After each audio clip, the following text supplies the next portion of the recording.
Miami, July 5th and July 31st. Ice Cube's Big 3 is back at the Amerant Bank Arena, featuring big stars like Dwight Howard, Joe Johnson, Lance Stevenson, and more. And featuring your home team, the Miami 305, led by Michael Beasley. Grab your tickets now at big3.com/tickets or Ticketmaster. Presented by iHeart.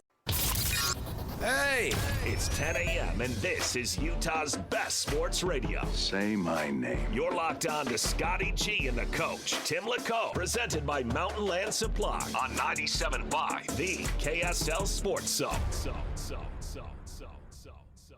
4. Oh, I feel like we got ourselves a top 3 show brewing today. Absolutely. Man, we got a guy back in the studio with some he's going today. They got I some like spice. We're all kinds of fired up today. How was your night? Was it so It was so good. good? It was so good. Yes, everything is good in the Garrard house. The LaComb house as well. You doing all right? Things are great. Just business as usual. Yeah. Got the lawn mowed. Good for you. I mowed the lawn last night. Yeah, I had a guy come by. He's my neighbor. He's a young kid named Phoenix, teenage kid, and one of my first couple days there, he knocked on the door, asked if he could borrow my car. Are you being serious? Yeah, we became fast friends, and so he introduces. You're new into the neighborhood, and he introduces himself by saying, "Can I borrow your car?" yeah, he said, "I'll give it a spin." So I'm up for anything one time, and I said, "Yeah, take it around the block." And then he came back a couple days later and said, "Hey," knocked on the door of my wife, and I was downstairs. And she's like, he was like, "Can I take that car again?" And she said, "Nah, I don't think so, not today." And so I had told him the other day, I said, "Phoenix, my wife won't let me drive it." But anyway, he's kind of the yard. He walks around and talks to everybody. He's great. And he came up, he said, "Man, you need some dandelion spray." We have a deal on it at Home Depot. So I might stop by and get me some. That's the only thing I got to address. You got the old dandelions popping up, huh? Yeah. Yes, I inherited the lawn, so I'm just trying to, get it to the LaComb standard. Yeah, I mean, dandelions are pretty easy to work with. It's that crabgrass that can be a pain in the butt. But yes, crabgrass can get you. And I don't know, man. I live in a fertile part of Murray because we put, you're a gardener. We put the plastic down so the weeds wouldn't grow up through. They're growing up through. Oh, yeah. So weeds usually find a way. They find a way. They're resilient. Yeah. But, you get a little spray on those things, knock them down. All right. By the way, before we get the show started, this is starting the show. The biggest news story to hit the Salt Lake sports scene was announced yesterday afternoon after the show. But Lloyd fired up. It is a big, big day for the Scotty and Coach show because guess who is coming back to the Utah Mammoth? Let's go, folks. It is Kyler Yamamoto is back. Our guy. Kyler Yamamoto is back. Yamamoto packs is a back, punch. and let's go. It's time to celebrate. So we're going to get jerseys, right? Yeah. Heck yeah, we're getting. I made that promise. I even said it to Bill Armstrong. I said, we've been trying to find a jersey to get, and if you sign Yamamoto, I will get the jerseys. And he's like, well, look, it's free agency. We got to find a way to make this work. But we put the screws to him. Let's be honest. I think Kyler Yamamoto needs to thank us for getting him that new contract because he is our guy. He made all the difference for the Mammoth coming down the stretch. So, yes, Kyler Yamamoto is back. Play, good play. Come on. Let's go. It's Yamamoto. I was fired up, man. Hey, he's number 18, right? No, he's not. What jersey number does he wear? That's what I want to find out. Shoot, I already forgot. I want to say 27. But you know what? And look, it's a 2-year contract. He's going to make about 1.5. And so, you know what? It's good for him. It's good for the 56. That jersey should be selling like hotcakes. I want everybody to fire up a nice little tweet, a little congratulatory tweet to Kyler Yamamoto and just say, hey, we're glad you're back. We need you to come on the Scotty and Coach show. He's number 56 in your program. Number 1 in our hearts. He's number 1 on this show. Yes. And, we're big fans. We love the way that dude gives everything to the game. So it's a great day. I know there's a lot of other things hanging out there that can be big too in a couple of weeks, but this is big right now. This is big. This is big for our show. This is big because you need the glue guys, right? Like I think that's what we do on the show. We celebrate the glue guys. We celebrate the guys that are just there busting their butt. They're not getting paid the most. They don't get the headlines, but you know what? You can't be successful without them. And Mr. Yamamoto is number one on our list when it comes to glue guys. That makes a lot of sense because I would, in some ways, call us glue guys. Yeah.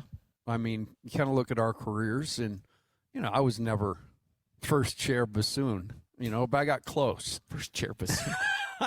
I got close to the first chair. I was third chair clarinet. And, it just is, that's one thing I have always loved is when you see guys that make, I don't know, they do something more than you think they should do with their physicality. This dude, little, small. He's 5'0" nothing, 100 and nothing. And he's out there delivering the pain. I mean, he hit some of the hits he made in the playoffs.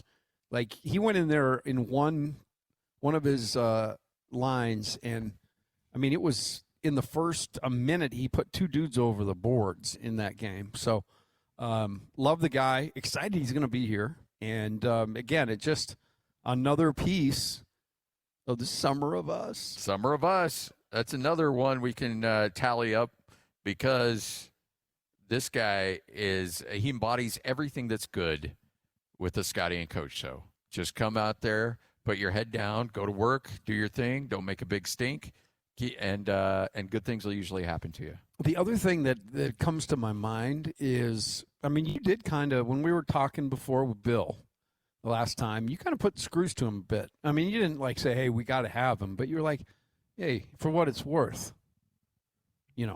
we like him. We like him. And honestly, the conversation went like, hey, look, me and my kid, we're looking to buy jerseys. We're looking to buy sweaters. I'm not a big jersey guy, not a big sweater guy, but and my son was like, I like Kyler Yamamoto. And I'm like, I'm with you on that, but I'm not going to invest in a jersey unless, we'll see how the summer plays out. And Bill Armstrong kind of laughed. He's like, yeah, I get it. I know what's going on here. So now that he's back, we can safely wear the number 56 for 2 years. And wear it we will, and with pride. With pride. I mean, I think that's, look, again, we're not jersey guys, but I think, Lloyd, I'm going to P-card a couple sweaters. Is that going to be okay? Wow, that silence. I think that says it all. Makes me think that I think we better raise the funds. I think that's what he means when he says go for it. When Lloyd doesn't respond, it means, yes, you have the green light. That's the green light. Mm-hmm. Yeah.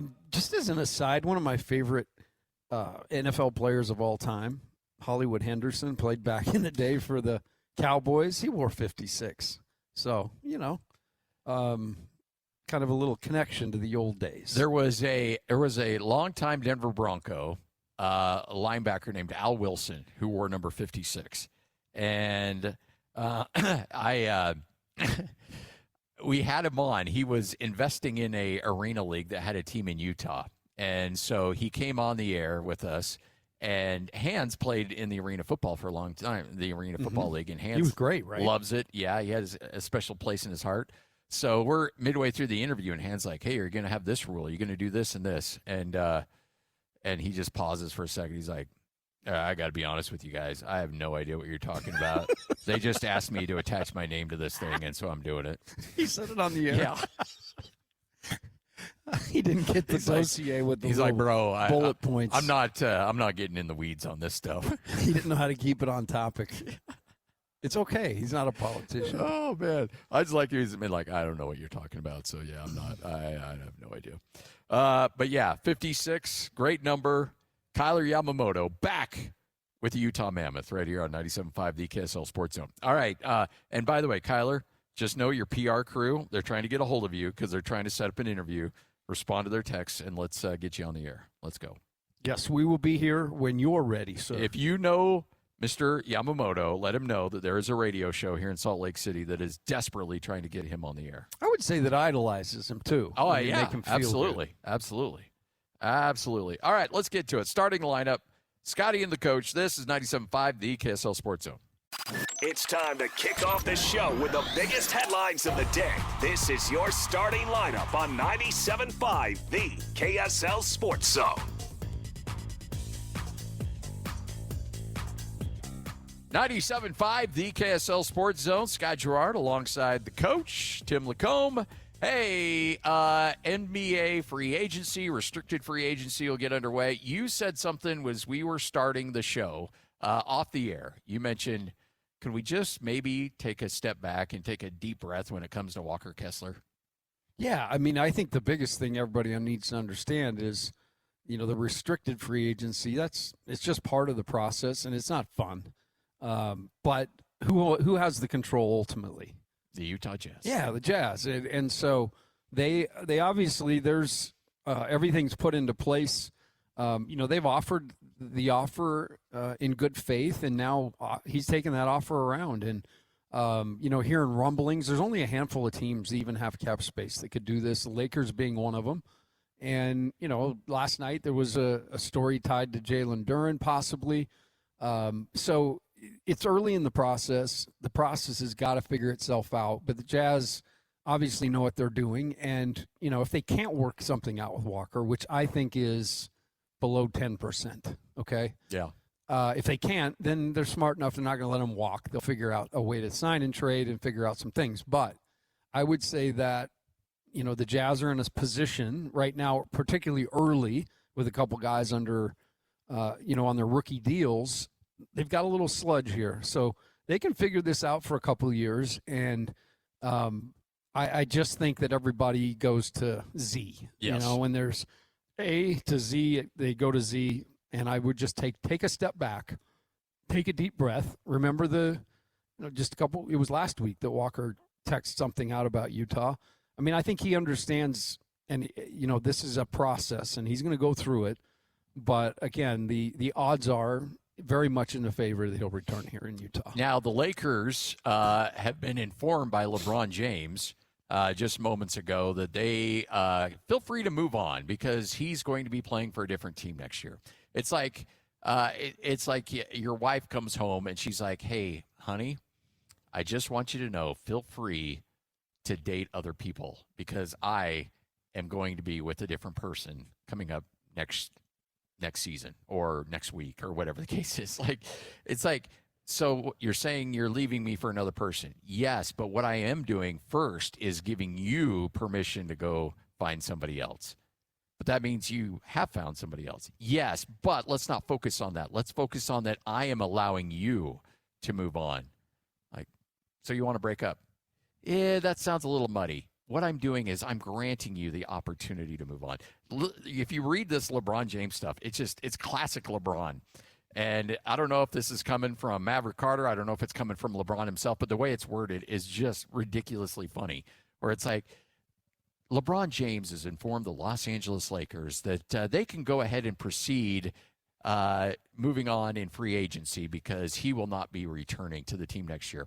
Okay, well, that does give a little bit of extra money for the Lakers if they are indeed very interested in Walker Kessler. That does give them a little bit more financial flexibility there. No, it does, for sure. I mean, that was the really kind of the thing that everybody's been waiting for. The Lakers could clear as much as $50 million in cap space with he and Rui Hachimura. So, I mean, this is now the next step in the process, and we'll see just how serious the Lakers are.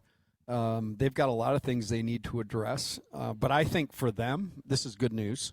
To be able to get that circus out of the way, and it is a circus. Oh, yeah. We're talking about a guy who, when he makes a move, he has to have a TV special way back when.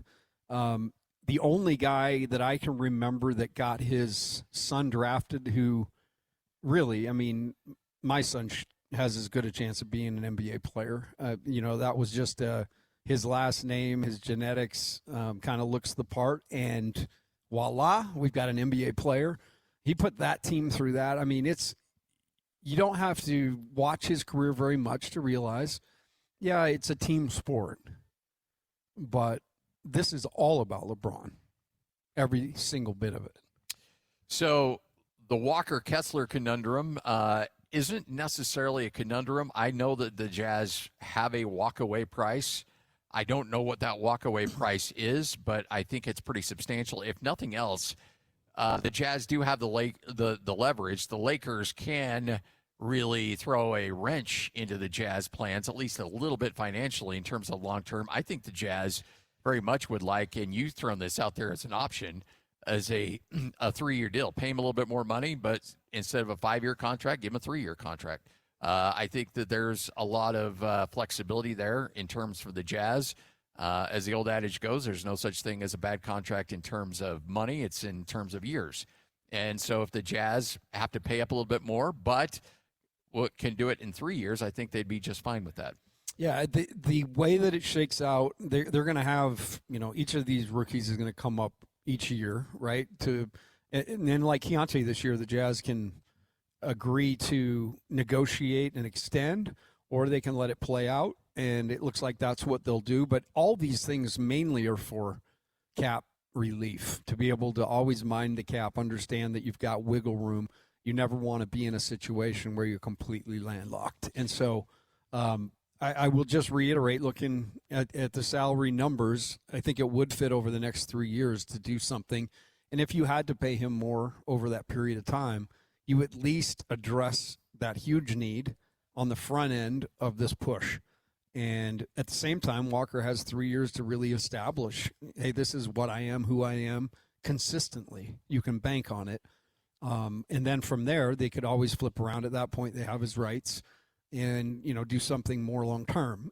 All of these moves, though, have to be done thoughtfully. Yeah. And you can't just jump in and, you love Keontae. And for all intents and purposes last year, he probably deserves the extension. But to do that now would be bad business. So you just have to mind that. And I do believe that, like I said, I do believe Walker will be back. I think the Jazz really then can push to look for that mid-level piece and address another need, whether it be shooting, ball handling, defense, perimeter defense. But this Walker Kessler is the thing that's just hanging there now. Yeah, and I think it'll be resolved pretty quickly. Quickly in terms of the landscape of the NBA. I know that there are deadlines and there are things along those lines. He'll go out, he'll get himself a contract from somebody, and then the Jazz will decide if they're going to match. And I think that they, as you mentioned, they most likely will. And then everything will be copacetic. We'll show up at Jazz Media Day. Everybody will have a big smile on their face. Walker will be like, this is where I wanted to be all along. The Jazz will say, we always wanted him to be here. And then that's it. You move on. I don't know if there's going to be any lingering bad feelings because Gordon Hayward got his feelings hurt when the Jazz let him go to free agency. He signed that contract with Charlotte. The Jazz matched and kept him in Utah. And for whatever reason, Gordon never seemed like he was on board with how that process played out. I don't know if there's lingering feelings. I don't think there should be because you got your money. Who cares? As long as the paychecks show up on the 1st and the 15th, that's all I care about. Well, and two, I think Walker, again, you could go make more money in L.A., but how much is it going to cost you to do that? To live in L.A., Yeah. So you've got to consider all those things. And then, do you want to play on a team that's actually relevant? He has not done that yet. And if you were to go to the Lakers, I think he'd be going into a situation with no LeBron where they're starting to pick up the pieces, and he'd be in a very similar situation. So it's not just the money. It's just like when you get offered a job. I'm sure you've turned down jobs before because while on the surface it was more money, it just doesn't work with your life. Yep. So there's that part of this too, and so that the piece that I do want to make sure I'm clear on is these things don't happen in a vacuum. Walker Kessler isn't finding these things out via like a lot of this stuff. There's conversation. There's conversation and the transparency over there I've been really impressed with. There is not a bait and switch. There's not a we gotcha. I would imagine through this process, as much as they can without messing up the negotiation, there's conversations and, a lot of the mindset perhaps of what the Jazz are thinking or being communicated to Walker as well. There is some news for the Jazz in terms of re-signing a former or current player. We will tell you who that is coming up next. 97.5, the KSL Sports Zone. Locked on to Scotty G and the coach, Tim LaComb. Now I know y'all are tripping. Presented by Mountain Land Supply on 97.5, the KSL Sports Zone. 97.5, the KSL Sports Zone. Scott Garrard alongside the coach, Tim LaComb. It's my playlist day today. Ooh, I like that one right there. Little cake. I'll bring in a little cake for you. You can have your cake and listen too. Yes, and a deep cut too. A little, pretty pink ribbon. Pretty pink ribbon. You know, I'm not just gonna throw out the short skirt, long jacket. Exactly. You know, we're gonna go dig a little deeper. I like so far so good. We're one for one. One for one. All right. Out of the park. All right. Coach's playlist every Monday. I do Tuesdays. By the way, Lloyd, have you and Alex figured out the Wednesday, Thursday thing? Yeah. I was gonna do Wednesday. Okay. Might not be so deep cut, but yeah. No, hey, you do. It's gonna be some music. I'm going to tell you this It's going much. to be some music. This is gonna a be sports some show, music. Lloyd. Hey, yeah, you know what? The deep cuts. Yeah, some people music is really their thing, and I'm not as into the deep cut of music. I like it though. It's fine. So, There's nothing wrong with that. you know, I feel like there is though. No, I feel like no, I get isn't. judged. It feels We're like, not. oh man, Last I'm week not you as did. deep. That's over. That's over. This is the no judgment I've lost zone. my creativity. I've got no creativity. I got nothing. I got nothing. I got nowhere else to go. Well, tell you what, Yerk had other places to go, but he settled in on Utah and will be signing a 2-year, $22 million contract to remain with the Utah Jazz. Yeah, really good deal. I think the things you got to think about, Nurk struggled a little bit the last few years, and coming here, running the offense, the spacing, became such a great facilitator, great in handoff, DHOs, great in ball screen, had 3 triple-doubles, 3 consecutive games. And so I'm stoked about it. I think you challenge him a little bit to become better in the areas he needs to get better. But in terms of the minutes on the floor out there, you've got a big body that's capable, understands what's going on out there, and most importantly, can free up a lot of those guards in pick and roll. He's a very, very good ball screener. And a guy that genuinely wanted to be here as soon as they agreed to terms. He took a picture of himself outside the Utah Capitol and said, I'm coming back. This is where I want to be. And for a guy that's been around the league, I think he and Kevin Love both really gave a good vibe in that locker room of, hey, guess what? And Kevin Love said this up close and in person. He said, look, not everywhere is like this. You go to a lot of places, the owner doesn't know your name, you're not taken care of. Go talk to the guys in Portland right now. Go talk to those players. Go talk to that staff. Go talk to those coaches. How much are they loving playing for that owner as opposed to playing for an owner who will give you pretty much anything you could possibly want in terms of player performance and just the overall luxuries of being an NBA player? I think what Nurk found is exactly what you said, that, Kevin Love said it, but Nurk experienced it. Yeah. The level of care, the level of time spent on each guy, the level of, Will Hardy's really thrown it all in there for that locker room to be in a spot where the culture's right. And so Nurk walks into it and he's like, wow, this is way different than any other locker room I've been in. And these guys care about each other and they're unselfish and they share the ball. I could see that in him last year. And, sometimes you need a little bit of a reason to get reconnected to something you're good at. And that gave him that opportunity. I think it's a great move when you look at the amount of money. It's $11 million a year. We went through what centers are getting paid. So for the production that he brings and the way that he fits, I think it's awesome. You talked a little bit about his role on this team. His skill set is very conducive to what Will Hardy wants. He provides a mature voice in the locker room. To me, this was, I think Kevin Love's a no-brainer for a lot of the intangibles. I think Nurkic is a no-brainer in terms of that, but also the what he can bring to you, even in a limited role. Yeah, I mean, so he's 12th-year veteran. Probably on the back end of his career, no question. But what a great place to be because, A, he feels appreciated here. Yes. And yep. I will say don't copy and what's the word? Don't quote him on Twitter or put his tag on there, I guess he blocks you. Oh, really? Yeah, I saw that going on last night. Oh, okay. And it might be an auto block because people were so mean to him in other cities that if they tag him, he blocks them. There's probably something out there that will do that for you. Anyway, so, if you're going to congratulate him, just don't tag him, and then you can stay friends. And then you don't get blocked. Oh, man. So overall, though, I think it's a nice start. I think it's an acknowledgement of how you got to where you're at and not trying to understand that you've got a good team, but that you also need, as we mentioned, why we're loving up Kyler Yamamoto on this show, you need glue guys. And I think that Yusuf Nurkic can be a good glue guy in terms of allowing your team to be successful both on and off the court. And again, just to reiterate, he had 3. So he basically had a decent year in 23-24, and that was in Portland. And wasn't he Mr. Triple-Double on this team? Yeah, he was. He got 3 of them. So he goes basically 3 years where he just, he's shooting 47, 45, 49 from the field. Every single number in 25-26 was up. And so feels good about it, feels comfortable here. Let's go. So you bring him back. We anticipate that Walker Kessler will be back on this team.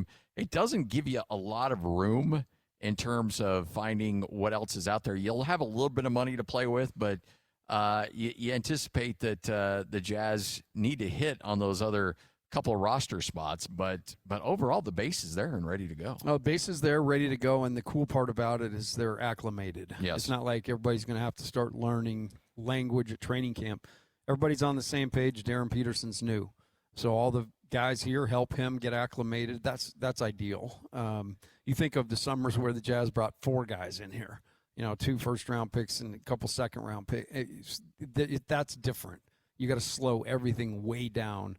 And while it's still productive, it's not as productive. So the way it's set up right now, they can really get a lot of work done. Well, and the other thing, too, I've heard coaches say that they want to play fast. And I'm not saying this in terms of Will Hardy, but when you're out on the court and you're just reacting because you know exactly what you're supposed to do instead of thinking and then being like, okay, if I see this, then I do this. If I see this, then coach wants me to do this. Instead of that, which slows you down, you're able to just have another year in the system. You're surrounded by people you're comfortable with. You have good chemistry with guys. Then you can just react and become better. And I think that'll certainly help on the defensive side. Yeah, not just for the player, but the team too, because it's team defense, right? And everybody has to be in the right spot. So through repetition, through drills, through all of the games last year that were basically wrote off as meaningless, there was a lot of good things going on. And these guys developed. They got acclimated to NBA life. They understood what their minutes were going to be like on the floor, where they're going to get their points.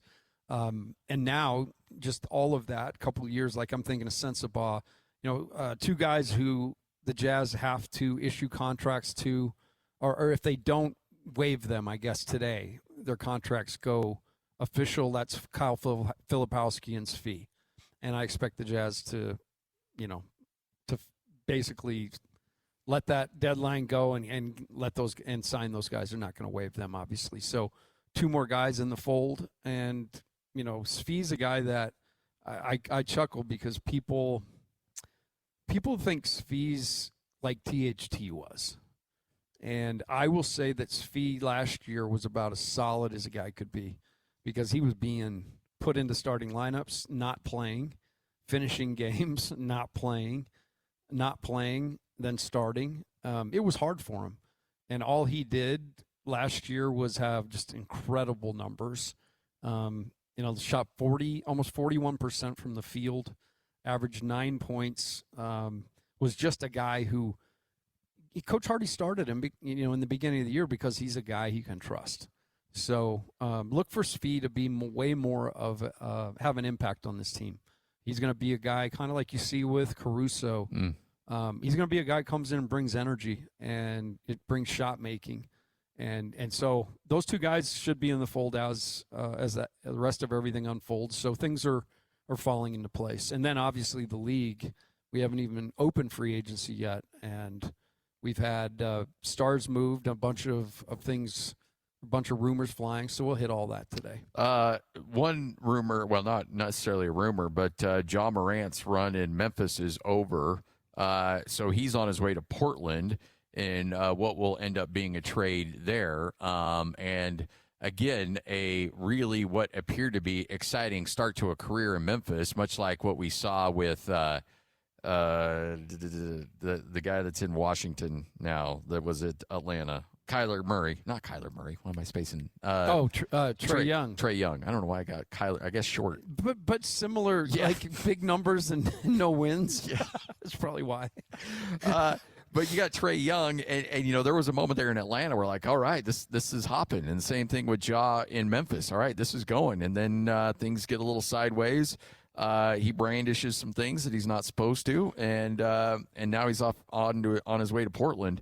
So he gets his fresh start there. But the Trailblazers sent Jeremy Grant, Chris Murray to the Grizzlies to complete the deal. Memphis is they're going to be an interesting team next year. I think that they're I don't think they're a playoff team, but they're going to be interesting to watch. They'll be a team that teams don't want to play. Yeah, right. That's going to be a Boozer and Edey. Yeah, just guys flying around, executing, playing tough. The front office there's big on analytics, so they're going to piece together a new version of this team, and it's not going to be ready to, for prime time out of the gate. But they do have some intriguing pieces for sure. But you can now turn the page on a Memphis team that at one point they had Ja Morant, Desmond Bane, Jaren Jackson Jr., and now it's all gone. Man. JJJ's in Utah, and Desmond Bane's gone, and now Ja's on his way to Portland. I watched that series. It was the series where Ja was basically christened as a star. Yeah. When he played against the Jazz. The Jazz won the series, but, man, the Memphis made an impression on me. Jaren Jackson Jr. became one of my favorite big guys in the league in that. And Ja was so exciting. Desmond Bane was money from the outside, so tough. So I actually thought, man, that team, if they can add some pieces, they could do something. But I don't think anybody had in their mind where that thing would go and how it would end. Jaren Jackson basically being forced. They forced to trade him last year because Ja was basically unmovable, which they found out this year. 0 first-round picks returned for Ja. Yeah, and I think they even had to kick Portland an extra $1 million in cash considerations. Yeah, that's called a buyout trade. Yeah, that's Tom Durden like, hey, well, we can give you the second. And he's like, well, do you have cash? I'll take that. He's the kind of guy that will take a gift certificate to a restaurant and try to pay the tip with an extra gift card. Yeah, exactly. Is the tax covered on the gift card? The other thing I was going to say is it's always interesting when you get a change of scenery, when a player gets a change of scenery. Yeah. So I'm curious to see how this could work in Portland. Right now they have Ja, Scoot Henderson, and Drew Holiday all under contract. So Holiday's on the market. They basically put that out there yesterday. So teams are, this is the time where you can actually tweak and make some changes. But Portland's going to look vastly different. And some say, this now getting Ja takes them out of the Jaylen Brown sweepstakes. That's still hanging out there. Obviously, LeBron's looking for a destination. We've got Anthony Davis possibly packing his street clothes and taking that bag, a full bag, 365 outfits that he can wear each and every day. Across the country from Washington to Golden State. So there's all these things that could happen, but I think everything can start getting signed July 6th. So this is just the bidding now. This is the calm, well, not necessarily. We're in the storm. We're in the storm. We just can't actually make it official as of yet. Right. We're about 3 blocks from the hail, and then we can make it official. What you may have missed coming up next, we're live here at Tim Daly Mazda Southtown on Automall Drive, just here in Sandy. Come by, check out these Mazdas, ready to go. We got a beautiful 50 here, gray. That's what you drive, right? I drive a 50. Yeah, Yep, and I absolutely love it. They're beautiful. You've got your matte black 90 It's over there. Still over it's there. still there. I'm glad they moved us over here, though. They must have heard me yesterday. You would have had some paperwork figured out right I by would now. have. Yep. 97.5, the KSL Sports Zone. Miami, July 5th and July 31st. Ice Cube's Big Three is back at the Amerant Bank Arena, featuring big stars like Dwight Howard, Joe Johnson, Lance Stevenson, and more. And featuring your home team, the Miami 305, led by Michael Beasley. Grab your tickets now at big3.com/tickets or Ticketmaster. Presented by iHeart.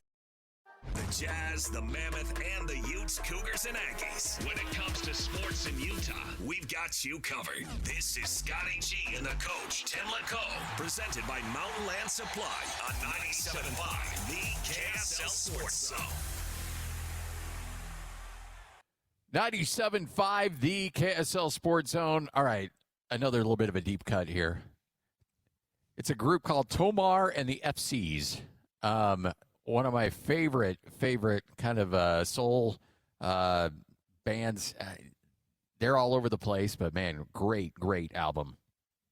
Never heard of them. I'm gonna dig in. I'm gonna send you a little list over there. I guess to explain, it's not necessarily musical snobbery, but just for people that dig it, it's hey, turn me on to somebody new. Yeah. Come on, I like you got to admit, this is that's pretty really good. I had me dancing. It sounded like a game show to start out. I don't know.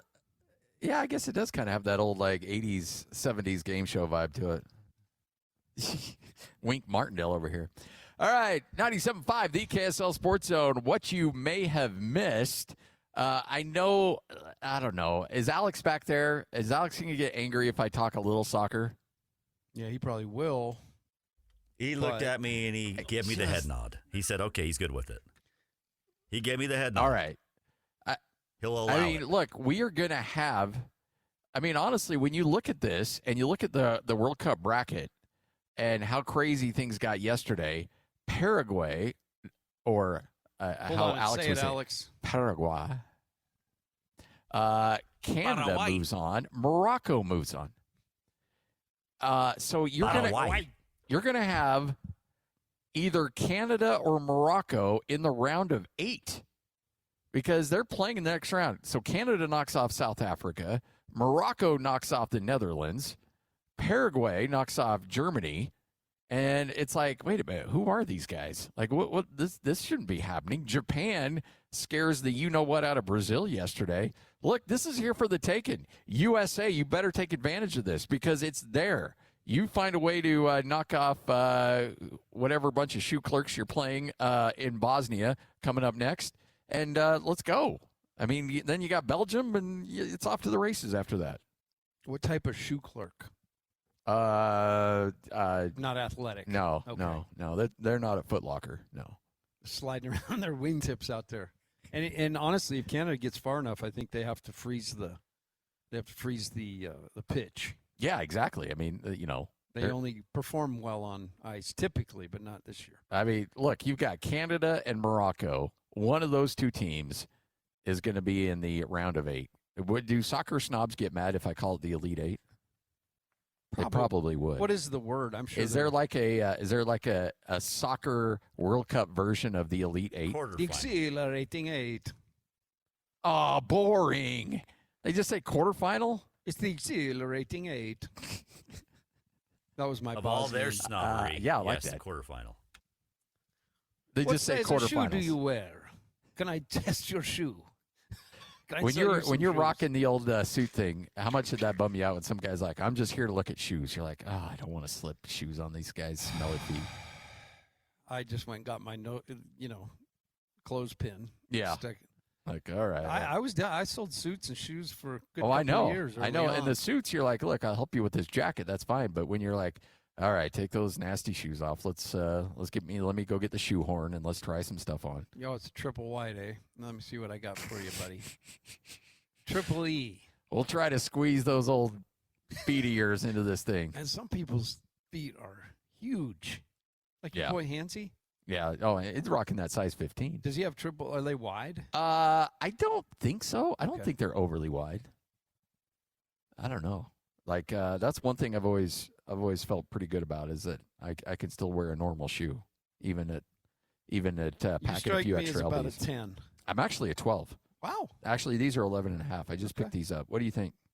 Oh, they're incredible. I have a pair similar. Yeah. I'm just wearing these old boots today. Yeah. All right. These are the You can't find it. It doesn't anything work. You just slip the boots on. Slip the boots on. Tim Daly, Mazda Southtown's where we're hanging out today. Hey, coming up next, longtime sports media guy here in Utah, now in Portland, and he's in the middle of the Portland Trailblazer ownership craziness going on up there. Bill Oram will join us next. This is 97.5, the KSL Sports Zone. Miami, July 5th and July 31st. Ice Cube's Big 3 is back at the Amerant Bank Arena, featuring big stars like Dwight Howard, Joe Johnson, Lance Stevenson, and more. And featuring your home team, the Miami 305, led by Michael Beasley. Grab your tickets now at big3.com/tickets or Ticketmaster. Presented by iHeart.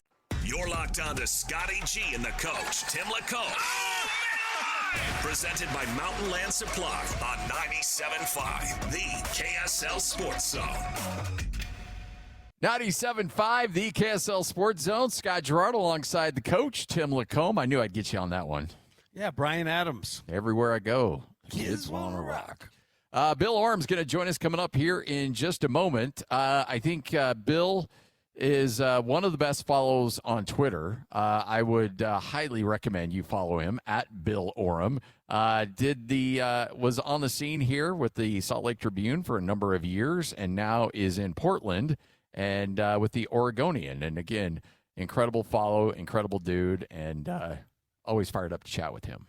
Oh, he's great. Excited to get the lay of the land in Portland. We've only just heard bits and pieces, but I'm sure Bill will fill us in. I think already Tom Dundon, who I would anticipate would not spare any expenses to send out Christmas cards, but if he did, I don't think Bill Oram would be getting one. No, not even one of those email, to save money, those email cards. Email. From the, some, like he jumps out of the sleigh. Yeah. And says, Merry Christmas. You I'm have Tom Dundon. you have your picture on a dancing elf, and it doesn't seem like he's that kind of guy. We'll talk to Bill about all the things going on up there. And now the home of Ja Morant, because yes, that makes sense. Yep. It makes a ton of sense. The Trailblazers, known a couple decades ago for not acting the best. Oh yeah. Given a new nickname even. And they may, I don't know, maybe return to those roots. Yeah, remember the old Jailblazers? Yeah, I do. And, Ja, if he keeps I will say he's been pretty good for a couple of years. Yes. That we know of. But, yeah, the gun thing got a little nutty there in Memphis. We, 20 years ago, we ran a promotion where we were given a bunch of Upper Bowl tickets to the Jazz versus the Trailblazers. And we're like, what kind of promotion can we come up with? And because they were all Upper Bowl seats, like the worst of the worst. And every seat, every seat's great. There's no bad seat. I'm just saying, like, they were Upper Bowls. And so if somebody were to ticket snob, if there were ticket snobs out there, we're like, okay, what can we do? So we had a getting high with the Blazers promotion. So what you guys getting the highest seat for the Trailblazer game, because at that point there was a little bit of issue inside that locker room with some dudes lighting up. Did they go over well, or was it go up in smoke? No, it was people took a bunch of drags on it. They loved it, and it was like just puff puff give, man. What was the guard's name that they got busted with the bong? Damon Stoudemire. Thank you. Dude, who's now was the coach of Pacific. Coach of Pacific, yeah, and I'm sure the bong's in the past now for Dame. Yeah. Oh, yeah. He's I'm probably sure. just moved to the gummy. Yeah. Yeah. No, a little easier and less obtrusive to carry around in your luggage. Exactly. It's easier to take through, security. Yeah. No, they're my Flintstones. What are you talking Throw about? them in your Skittles bag. The Trailblazers maybe getting back to their roots a little bit. So we'll. Joining us now from the Oregonian, I would say, I was just saying, Bill, if Tom Dundon doesn't seem like a guy that's going to spend a lot of money on Christmas cards, but if he were, I don't know if you'd be getting one right now. How are you, my friend? Oh, I just don't know if that's true. I think Tom and I have a good relationship at this point. But I understand why you would say that. I'm good, Scotty. How are you guys? Man, it's so good to chat with you. How are things up there? Never boring, I would say, right now, at least as it pertains to the Trailblazers. The thing that is just wacky and is that there's like a massive political issue going on with the arena. and there is no guarantee that they're going to get an arena deal done on the stated necessary timeline to renovate Moda Center. The league is expecting a deal done. The league has said that the arena needs to get renovated, basically for the Blazers to stay. The team leaving Portland after 50 plus years, is such a real threat. And I don't think I don't know how many people fully understand that yet. And yet Tom Dundon can't help make headlines on even crazier stuff than that. When you deal with the coaching search, the process of the coaching search, letting Tiago Splitter go, hiring a great coach in Mike Nori, or at least what seems to be a really good hire in Mike Nori, but on a mind-boggling contract, and now the John Morant trade, which I'm not a fan of. It's a really, really crazy moment up here in Portland. Obviously, the big news outside of that was in the last 24 hours is John Morant making his way to Portland. We were just joking that, decades ago they were known as the Jailblazers. And, while Ja's been on his best behavior the last couple of years, there's a penchant for that. Your thoughts on that move, and what does that do with Drew Holiday and Scoot Henderson? Yeah, I mean, you would assume that there would be more moves involving either Drew or Scoot. Shaden Sharp also, he's more of a 2, but like you can make it work with extra guards. I mean, I think the Blazers like the idea of Dame playing off ball a little bit more than he has in his career. So having some ball handlers isn't the worst thing. But then what does that do to Shaden Sharp, who seemed to kind of be the odd man out anyway in their guard rotation in the postseason? So I think you can anticipate more moves before the season in the backcourt. The jaw thing, the Jailblazer thing is so interesting, and it's so loaded. What you said is basically what I wrote in my column yesterday, that this feels like kind of a throwback to that era, which is a really dark period in Portland for Portland fans. And, the term Jailblazers is loaded because there's a simple fact that nobody ever served a jail sentence. But beyond that, a lot of the things that happened, that get lumped into the Jailblazers era, it's Rasheed Wallace's, on-court behavior. It was smoking marijuana, which, we look at differently in 2026 than we did in 2000, and a lot of minor stuff. It was also Quintel Woods, dogfighting. It was Zach Randolph having, some issues with firearms. It was Sebastian Telfair trying to sneak a handgun onto the team plane in a pillowcase. And that's all stuff that kind of in a 6-year period really created a divide between the city and the franchise. And this is a team, as you guys very well know, is deeply in love with its basketball team. And, throughout most of the history has been regarded as one of the greatest fan bases in the NBA. You go back to like 2005, there was a lot of contempt between the city of Portland and the basketball franchise. And the Ja Morant trade for me feels like, I've had a lot of people disagree and I've had a lot of people agree. To me, I think it's an insult to fans who lived through that period, because Ja does not help your basketball team, in my opinion. I don't see the additive appeal in the rotation, in the guard rotation, in the backcourt. You've got good guards, even though Drew's old and maybe he's the guy who's on his way out. He has not played in the last 3 years. He's missed, I think, 167 games in 3 seasons. He hasn't been available. Some of that was suspension. Most of it was injury and surgery. He hasn't been available. He hasn't been the player that he was early in his career. And it doesn't really seem like he's learned, even, the stuff with, the guns on Instagram live videos, those were back in 2023. But, there was the incident, even something as simple as the league said, stop using finger guns to celebrate, on the court. And he couldn't do that. And he kept doing it and he got fined $75,000. So you're bringing in that guy into what has felt like a really promising and emerging culture. I don't see the appeal of it. I don't see the upside of it. I don't see the logic of it. And I think that all you need to know about Ja Morant is that the franchise drafted him, that he became an all NBA player with, where he's, as popular as he was going to be anywhere, just traded him for what is generally considered the worst contract in the NBA, Jeremy Grant. No draft picks attached. They just to get rid of him. So for them, it's addition by subtraction. And ipso facto for Portland, it should be seen as subtraction by addition. So when you I want to circle back a little bit on the ownership. When Dundon buys the team, there was a little bit of a reputation based on what happened in Carolina, but Carolina wins, so he gets a little bit of a pass. Did people in that organization anticipate things would get as drastic as quickly as they did with him? I think that there was a pretty healthy awareness that it was going to be pretty ugly. Um, Whether it was going to be layoffs of the magnitude that there were, more than 70 people ended up getting laid off, which was just a big number, but also generally understood that the Trailblazers were um, a heavily staffed organization relative to a lot of other teams in the league. So that wasn't so much a surprise. I think just sort of the severity of it caught people off guard. That's not something that had happened here in a very long time. um but it's everything else. It's the tenor of ownership. It's the lack of you know I don't want to say humanity, that feels too strong, but just the Yeah. very like decisive business like nature that everything is being done. um you know the Blazers for 30 years were owned by Paul Allen and later his estate, and there was a blank checkbook really for things that obviously on the court. I mean, you saw Paul Allen really invest in the roster when they had a chance to go for it in the early 2000s, but around the organization they were like well staffed. They've invested in a lot of other areas outside of the roster.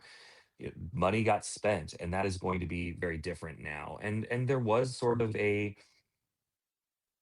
think that you could almost look at it as a passivity within the organization from ownership. I mean, just almost like a lack of urgency because there was so much money there. But now that is not the case, and it's I think it's culture shock. It's just total culture shock. And I would also say, Dundon comes in and he's this brash Texan billionaire who made his money in some subprime loans, is unapologetic about being thrifty, and he comes in with like kind of a conservative ideology and a DGAF, I will say, attitude that really is not a good cultural fit for the city of Portland.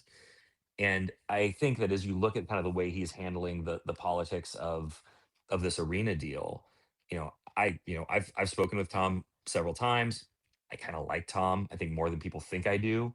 But I think that you probably would be hard pressed to have found a worse cultural fit for the city of Portland to lead essentially a public trust like the Trailblazers than Tom Dundon. This is not like somebody who has um, any natural sort of kinship with the city of Portland. It's the exact opposite.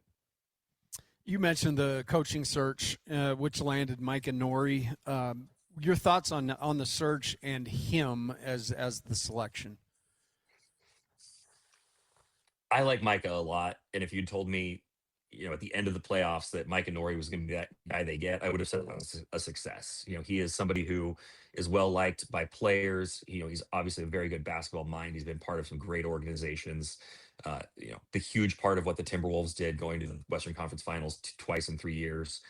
He is a well-regarded assistant coach who deserved a chance to be a head coach in the NBA. And the search, the process, I guess the question is, does the result justify the process?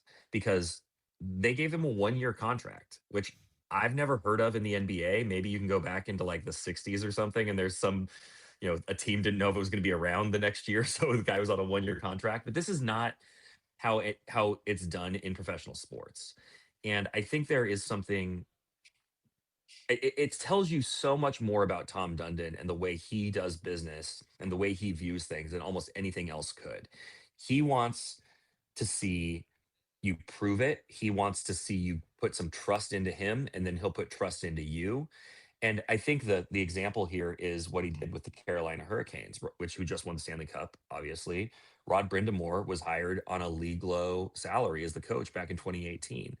And Tom essentially asked Rod to take that leap of faith with him, and they made the playoffs every year. Rod has consistently gotten new contracts and raises. I don't know where his.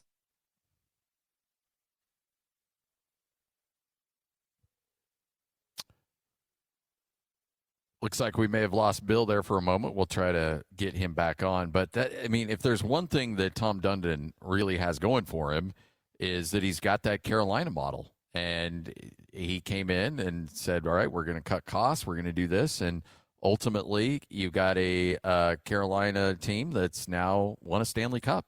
And that he's like, hey, look, it may not be popular. It may not be the most empathetic way of running an organization, but it's working in the NHL. Why can't I take that model to the NBA? I mean, it's obviously his right as the owner. I think the bigger issue is the stadium or the arena issue and how easy it would be with no ties there to just yank the team and take them somewhere else. And Bill Oram's back with us from the Oregonian right here on 97.5, the KSL Sports Zone. Bill, so the Moda Center obviously is a huge issue. And so clarify some things. Dundon has said essentially, I'm not chipping in on any of this. Is that accurate? And if you want us to essentially stay, you got to find a way to make this work without money from me? Yeah, so he hasn't said in such explicit terms that he won't chip in, but he's not going to chip in. There's, the city, the state, and the county came together over the last year and sort of hammered out the broad framework of a deal that all sides could be comfortable with three public entities putting into a $600 million project. The Blazers, view this as, generating, an economic driver for the city of Portland, for a city that doesn't have a lot of economic drivers right now. The city has been backsliding since 2020. Businesses are leaving. The Blazers ranked last in sponsorship dollars, and so the cold reality here is that from a business standpoint, Tom Dundon could you could make more money or drive more revenue in a lot of other cities other than Portland. And so I think the view from the franchise is, yeah, Portland's kind of going to need us, pay us to stay here. But the result is you get a 20-year lease and we're going to continue to invest in the market. And that is, again, very different from the way, anything is operated over the first 56 years of this franchise. But, call it, a hostage situation or whatever. The ownership has the leverage here because the lease is expiring. The building is 30 years old and hasn't undergone a major renovation. And there are other cities that would be interested, absolutely, in bringing an NBA franchise in, regardless of what happens with expansion. So with the move by the Blazers with Ja, because they were rumored for Jaylen Brown, there was obviously talks. Jalen's name's been thrown around, but does that effectively end that conversation, or is there still a possibility that could happen? What's interesting is that in a vacuum, I think the Ja trade makes a trade like the Jaylen Brown one more likely because they have additional pieces now. It would be easier to trade Scoot. It would be easier to trade Drew Holiday. But I just don't get the sense that the Blazers are all that interested in gutting their resources for Jaylen Brown specifically. He is a great scorer in the league. He's a 6'8", 6'9" wing, but I don't know that they're a very analytically run organization. And, there's been a lot of talk over the last week about the analytics on Jaylen. I think that the Blazers' interest in Jaylen Brown is actually maybe cooler than has been widely sort of assumed. All right. I can't bring you on here in Salt Lake City without asking you what's the situation there on ownership, potential ownership, site, and everything else that goes on along with their move to try to bring a Major League Baseball team there. Let's try to keep the team we have first, Scotty. But I think that the Portland Diamond Project is watching this closely. I think they realize it would be probably pretty tone deaf to be, trying to move forward with baseball when the Blazers situation is currently up in the air. So I don't expect to hear anything more on that until the arena situation here is resolved with the Blazers. But they have the site. The group has kind of been lying in wait. You could look at that one of two ways: that they feel like they have their ducks in a row and are ready to pounce when the opportunity comes, or that it's lost momentum. And I would probably be on the side of the latter. I think that I don't think that there's been anything that I would consider encouraging on the baseball front since they got kind of the state approval for the pie in the sky bonding for a stadium. I just have not, and given kind of the heavy lift that doing business has been for the Blazers, I think that is really bad for baseball's efforts. It's not, if Major League Baseball is watching how the NBA is being treated here, I don't think that they're liking what they're seeing. Donovan Clingan, one of the, I think a bright spot, definitely had a great season last year and just kind of big physical guy you can play through. What are your thoughts on his future, and what's your take on being able to watch him all the time as a player? Yeah, he's been a great he's been a great story. I mean, obviously a guy who had high expectations and was hugely successful in college, but it's a position where it's hard to make the transition from college to the NBA, and um, he has been, I think, much more than the lob threat rim protector that they expected. I mean, he's a pretty good defender in space, pretty good pick and roll defender. He's started stepping out and shooting threes. I mean, the analytics on him, as when he's in the game, opposing teams scoring in the paint is nearly zero. He's I think nothing could speak more highly of Donovan other than to say that the Blazers have essentially deemed him unmovable in any deals. Like, if they were going to get serious about Jaylen Brown, they would want to figure out how to do that without including Donovan. I think that they are open to trading Scoot for the right guy. I think they'd trade Shaedon Sharpe for the right guy. I think Donovan Clingan is in the group of guys, along with Denny and Tumani Kamara, that they would absolutely need to be blown away on to include in a trade. I don't think they want to do it, and I don't think they would, because they view him as that essential to their future and important to what they're doing defensively. Especially, by the way, if you're going to start Ja Morant with Dame Lillard, two guards who don't play defense, who's going to guard? You're going to need a great rim protector. Hey, you know what? I think just to go full circle with you, I think the Portland needs to get on the LeBron James sweepstakes, bring him up there, and then you've got a whole host of things that you can talk about up there. Come on in, LeBron. The water's just fine. You could bring Bronny too. Yeah, bring Bronny. Make it a family affair. There you go. He's fully guaranteed now, though, right? So he's the new face of the franchise in LA. I was told. Hey, Bill, you're the best, man. We appreciate it. Thanks so much, and let's chat again here soon. Thanks, guys. Fun talking. There he is, Bill Oram, Oregonian. Used to work for the Tribune here in Salt Lake City. Really good dude, and he's up there making it happen there in Portland. And as you mentioned, there's no for a small market town, there's no loss of good headlines up there right now. Tom has given him reasons to write. No doubt. 97.5, the KSL Sports Zone. It's time to saddle up and talk about the winners and the losers. This is the good, the bad, and the ugly. Now, here's the good. Good. It is the bad. It is the ugly right here on 97.5, the KSL Sports Zone. All right, let's start with the good. Detroit Pistons center Jalen Duren, one of the top restricted free agents, has a pair of meetings, one of those with the Los Angeles Lakers.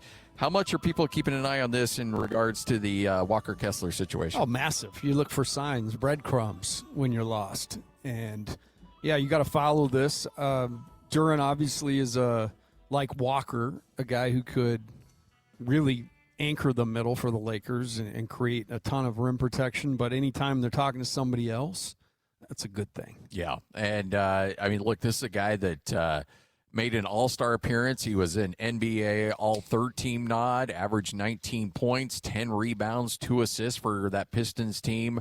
Detroit certainly doesn't want to let him go, but I think the Lakers are looking at him and Kessler and be like, what can we do to make life miserable for one of these teams in hopes of bringing him in? So that will certainly be an interesting situation. As mentioned, the other team is Sacramento, as he plans on meeting with the Kings.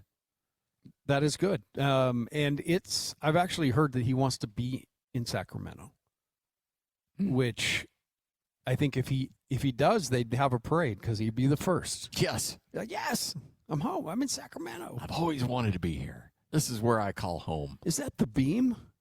Wow. I've only seen it on television. Light the beam. So, yeah, keep an eye on that. He and Walker Kessler very closely related. How much do you think the price tag would be on him? Oh, man. I was actually just looking to see. But I would imagine, and we're talking in that, I think, 25-35 range for centers. Yeah. And so I think it would be in that. I don't think it. It's got to be north of Kessler, though, just based on body of work, right? Yeah, but not much more. Okay. You know, I mean, he hasn't done a crazy amount of winning. They won this year. I still believe, you know, Walker is actually, I would bet Walker's actually more of an offensive threat. You know, a guy that just showed at least the beginning of last year he can step out and shoot it. So if that's something that continues to develop, that makes him a little more intriguing because Duran's more of a, you know, I want to rip the basketball standard off of its hinges. Yes. All right, there's your good. Let's get to the bad. Now the bad. All right. Let's just say back in the day at BYU, you're coming back from a game or you're coming back from practice and you get pulled over for speeding. I mean, how tempting is it to say, hey, you know, we're here in Provo. You're probably a BYU fan. You know I'm a coach up at BYU. And maybe you get Dave Rosen on FaceTime just to be like, oh, sorry, I was talking to the head coach of the men's basketball team, who is a good friend of mine and I work for.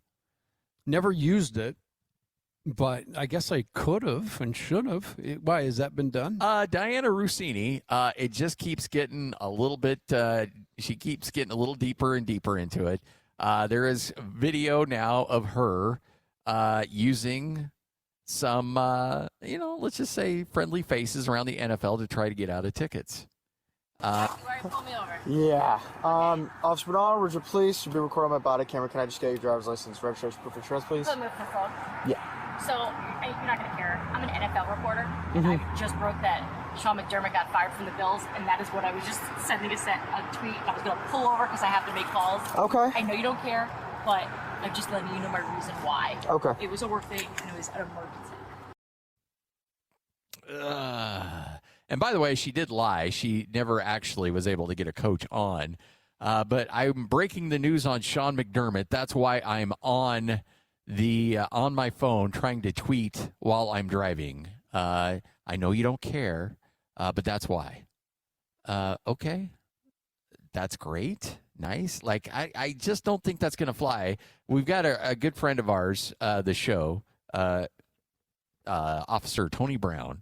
I think Tony actually retired, but if Tony's around, I don't think Tony would care if he pulled me over, and we're good friends. But I said, hey, yeah, I was on my phone. I was tweeting. I was very distracted while driving. However, it was because I was breaking some news in regards to the Jazz signing a player. Be like, okay, yeah, you're on your phone. You're a threat to everyone around you when you do that. So, yeah, you're going to get a ticket. I don't care. So basically, what you're telling me is you were tweeting and driving at the same time? Yeah, apparently she's full out admitting it that she is driving. Which, hey, look, you know what? Props for her for being honest, but then also like I'm a well-established NFL reporter and I'm breaking news. And I'm like, really? Do you have to go? Just say, look, I was work related. I admit I did it. It was wrong. Give me the ticket. I'll own it. I apologize. It was an emergency. I felt like I had to do it. That's it. Cop pulls you over in Logan, walks up to the window, and you hand him your ID and say, hey, here you go. This is my name, but I'm really the voice of the Aggies. And I'm sorry. Did I just give you my Utah State media credential? My bad. Oh, my bad. Okay. All right. My Whoops, NBA how did one. that get Jeez, there? what am I doing? An NBA one. You like the Jazz? Have you ever heard of Chris Barney? He runs the whole thing over there. Good personal friend Care of if I mine. get Chris on the horn here? Talk to you for a minute. Yeah, let me. I was FaceTiming Jim Olson, the president of the Utah Jazz. She needed to be honked right there. Yeah, she did need to be honked. All right, so I did not say I was the voice of the Aggies. I did get pulled over in Logan. My wife can verify this story, and my kids can verify this story. I did get pulled over in Logan. I did hand him my ID. I did not say anything. But then he comes back. He's like, "Oh, you're just coming back from the game, huh?" And I'm like, "Yeah." He's like, "That was a good win. I was listening to you." I was like, "Oh, cool." And no, Lloyd, I'm not tooting my own horn. I mean, you here. are a big deal. Let's be honest. I'm just saying I didn't say. Good for you. And he gives me back my driver's license. He goes, "Please be careful next time." And I'm like, "You got it."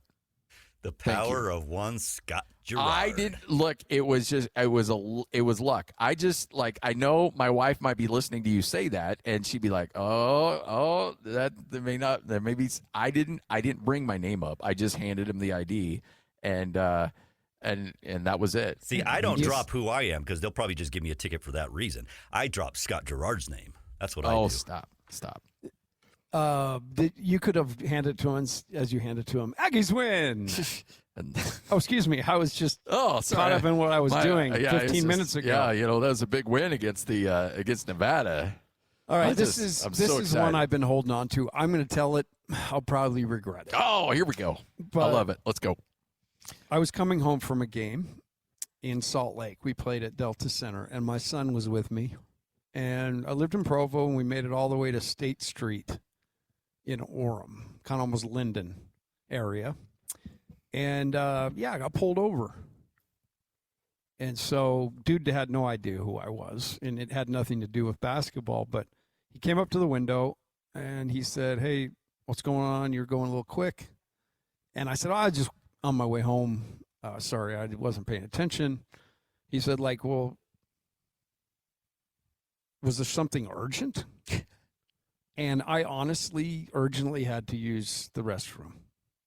And so I told him, I've got a freaking reason to get somewhere. Yeah.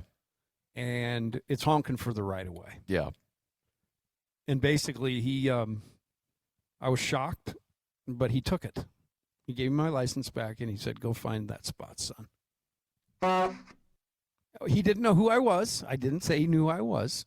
He had some humanity for a guy in a tough spot. Yeah, hey, look, you know what? I know I was going fast, but these leather seats aren't going to clean themselves. So, Last year when I was driving down Tempe Drive. Another time, I don't drive fast often, but got pulled over and handed the dude my license, and he said, "Hey, coach."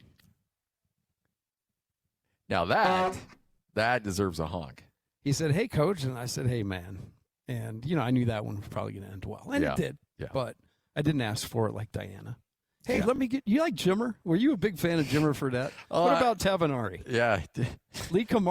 I could get JT on the horn here for you if you'd like. JT, he would probably just drive down there, and he might get a speeding ticket driving down there so he could help you with the police officer. The cop would probably say, I'm going to let you go because he would take most of my day if we were to chat. JT's a little windy. He gets a little chatty. Windy. All right, 97.5, the KSL Sports Zone. David Locke's going to join us coming up in about an hour from right now, about 1 o'clock. We will not have a chance to chat with him coming up on Thursday's show, so we thought we'd move Locke a little up and chat with him coming up today. It's all right here on 97.5, the KSL Sports Zone. Miami, July 5th and July 31st. Ice Cube's Big 3 is back at the Amerant Bank Arena, featuring big stars like Dwight Howard, Joe Johnson, Lance Stevenson, and more. And featuring your home team, the Miami 305, led by Michael Beasley. Grab your tickets now at big3.com/tickets or Ticketmaster. Presented by iHeart. Radio in Utah is right here. This is Scotty G and the coach, Tim LaComb, on 97.5, the KSL Sports Zone. 97.5, the KSL Sports Zone. 11:52 here on a Tuesday afternoon. All right, so, Coach, the LeBron James era in Los Angeles has come to an end, and there's some storylines coming out about this I think are interesting. Rob Pelinka, apparently, in talking to Luka Doncic last year, referenced in a meeting that, hey, we're going to have $56 million in salary cap space once LeBron comes off the books in 2026. So this is something that I think the Lakers have been preparing for. It's something that I think they've been encouraging LeBron to go play elsewhere if he wants to play. Look, if you want to retire, we can retire you as a Laker. We can love you up. But I think props to Rob Pelinka. It sounds like he's been working towards a divorce, if you will, with LeBron for quite some time because he knows it's in the best interest of the organization. Yeah, LeBron is, his time was great, and, the accolades and everything that he's done, speak for themselves. But the truth of the matter is right now he's a little bit of an anchor to the Lakers. And so to be able to move off of him and free up all that money will make a huge difference. Obviously, we got to swallow hard for a couple days to see where that money goes because they are after Walker. But in terms of the Lakers, like, this has been something that's been hanging over their heads. And I mentioned in the previous in a previous segment, I mean, to go to the lengths to have his son, who was not NBA ready, not just signed but drafted. I mean, this whole thing, there's parts of this that have been a charade. So they'll be excited to get out from under that, I would imagine. And it sounds like LeBron's trying to put together yet another super team. This one would have to play in the 55 and older league, but nonetheless, they're going to give it a rip. It looks like Golden State seems to be what I'm hearing the most. Second on the list is Cavaliers, but that's way down. Yeah, I can't imagine that. I think throwing LeBron in there with Donovan Mitchell, Harden. Poor Sammy. I don't know if there'll be any shots for him. Again, the defense is the question because LeBron is not capable at this stage to be as an impactful a defender, and then you throw him out there on that team with Donovan and James Harden, albeit James is, quietly a good defender in Kenny Atkinson's world, but, they have no perimeter defenders. Hey, look, analytically, they're the NBA champions. And so analytically, James Harden is the best defender in the league. And analytically, You sure about that? Oh, poor Kenny. Good coach. Just somebody's got to coach him up on what to say. Yeah, I would probably lean, maybe even having a ghost speaker, have somebody else come to the podium with prepared remarks from Coach Kenny. Yeah, Kenny's there. Like, okay, I'm going to turn the time over to my to our PR representative, and he will answer the questions about the coaching decisions. And the guy's like, yeah, you know what? Tough loss. We're going to watch the film, and we're going to come back tomorrow. Thanks, Donovan. And we'll be better for it. Couple things. Jock Landale's agreed to a contract. The interesting piece, a backup center, but he signed a 1-year, $14 million deal. Kind of betting on himself a bit there. Yeah, betting on himself. But I like, the Jazz were able to get Nurk 2 years, 11 each. So that seems to be a great move. Some other signings recently or agreements. A former Jazzman, Simone Fontecchio. I forgot about Simone. Signed a 1-year deal to go to the Heat and play with Giannis and Bam. Some floor spacing, some shooting. Yeah. Robert Williams in the last hour agreed to a deal to stay in Portland. And, we'll keep an eye on it. But everything opens at 6 p.m. Eastern.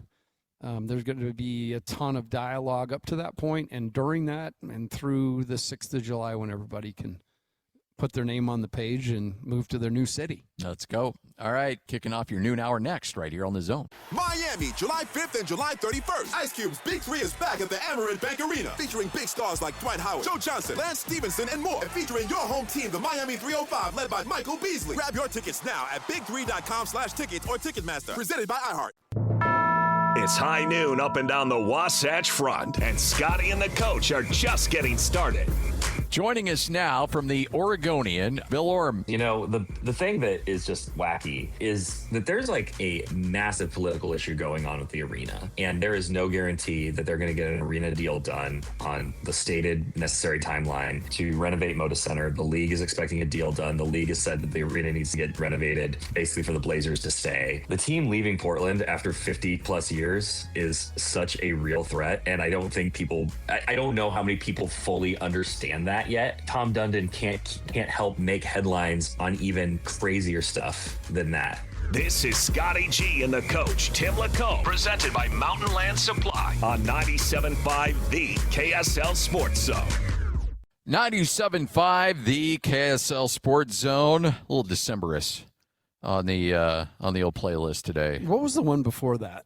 It was big band sounding. Oh, that was Nathaniel Ratcliffe and the Night Sweats. See? You're exposing me to new music. You don't know those guys? No. Oh, I'm surprised. That's a great band. I do not. Yeah. You go look at a song called S.O.B., and it's a fantastic song. Sold or bought? Sure. Yeah, that's it. All right, so we got a final 2 hours of the show. Thanks for making us part of it. High noon up and down the Wasatch Front, as you heard the big voice guy mention. The Jazz settling in on free agency, on trades.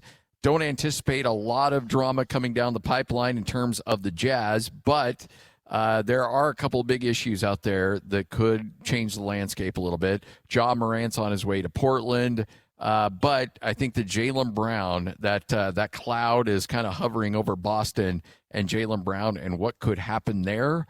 That and then LeBron's little mini super team that could be building in Golden State. You look at that team, even if healthy, how good could that team be?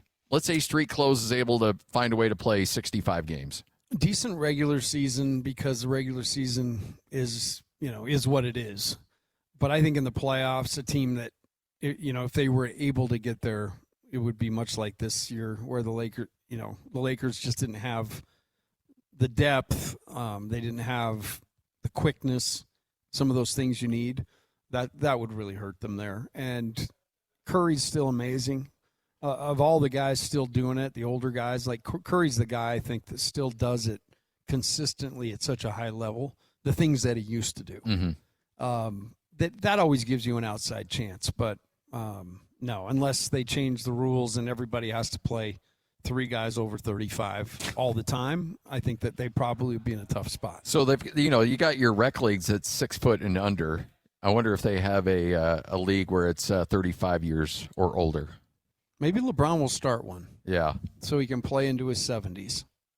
There's part of it too. Like, why isn't it enough? Like, what are you doing? I think there's probably, and you've been around coaches, that it's your identity for so long, you don't know what life is like without it. And you're part of you is a little scared of what it's like to step away from the game. Because it's just been who you are your entire life. You don't know anything else. Yeah, I kind of lived that in essence, going from coaching to not. And what I found more than anything is just the number of people that you used to talk to all the time that just disappear. Yeah. That's what happens is you realize that people were talking to you not because of you, but because of where you were. LeBron just has so many things going for him. He's got so much money and everything else, but it just shows you, like, it's his way of life and has been since he was a teenager. Yeah. And maybe that's what he's fighting, is he doesn't want to grow up. I can see it. And like, there's a level of relevancy that you have when you play, and the GOAT conversations are always going to be there with him and MJ, and, certainly not getting into that, but as long as he's playing, that's a conversation. He steps away from the game and he can do movies, he can do whatever, but it's just not quite the same as when he's playing basketball. And so, I think there's a real fear there of not being relevant anymore. So, I guess the lay of the land in the NBA is it's not being held up, but obviously there's some big names whose names are hovering. Jaylen Brown probably being the biggest in terms of what they can go do right now.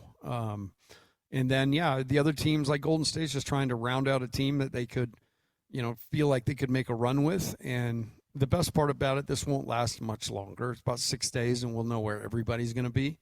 But this is, as much as I like the NBA, I love this time of year because you can kind of see the motor spinning on teams. Like, how can we make a couple different steps to just be relevant? And sometimes, like the Jeremy Grant John move, that was strictly cash. That was getting off that big old contract that Jeremy Grant was owed X amount of money. And it was basically, hey, if you take on all this money, we'll take your headache. Yeah. And that was that deal. So there was nothing to do with playing there. It's like, we'll take your headache. You take our expense, which our owner hates. Yeah. And I think deal. Dundon would rather deal with a headache than he would extra expenses. Oh yeah. You just suspend a headache, extra expenses that bill comes due every month. So we talk about LeBron hanging in there. Damian Lillard's hanging in there. Like he's not going away anytime soon. No, he's hanging in there, and it's a credit to his conditioning. He's a guy who, when he's out there, the defensive end was never a great strength. Now it's basically you're playing 4-on-5. I mean, that's going to be the biggest thing with him coming back from injury. Can he actually, can he move like he used to move? Because offensively, that's why he's there to make shots and point to his watch. Yeah, and good for him. Hell of a career. Happy for him. But, like if you're Portland, you're like, hey, you know what? If you want to write off, we'll build a statue. We'll do all the cool stuff for you. There's excitement there about him being back there, and I do believe the people around there feel like he can still contribute to winning. The John Morant thing doesn't fit at all. No. But you think he can still contribute to winning? I think he can contribute, not like he used to, yeah, but certainly contribute. My fear is obviously this league is moving more and more to like 5 guys got to be out there guarding.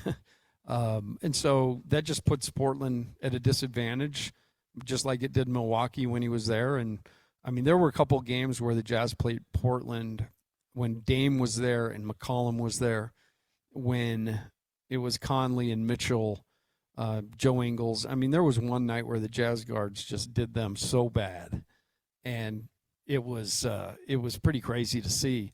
But you can see, again, his size. He doesn't have great dominating size, and he's not a real physical defender. So everything you're going to get from him is going to be on the offensive side. So if you're the Lakers, Ben Anderson just posed this on Twitter, and I think it's an interesting question because if you're the Lakers and the Jazz, you can both make each other's lives a little miserable here.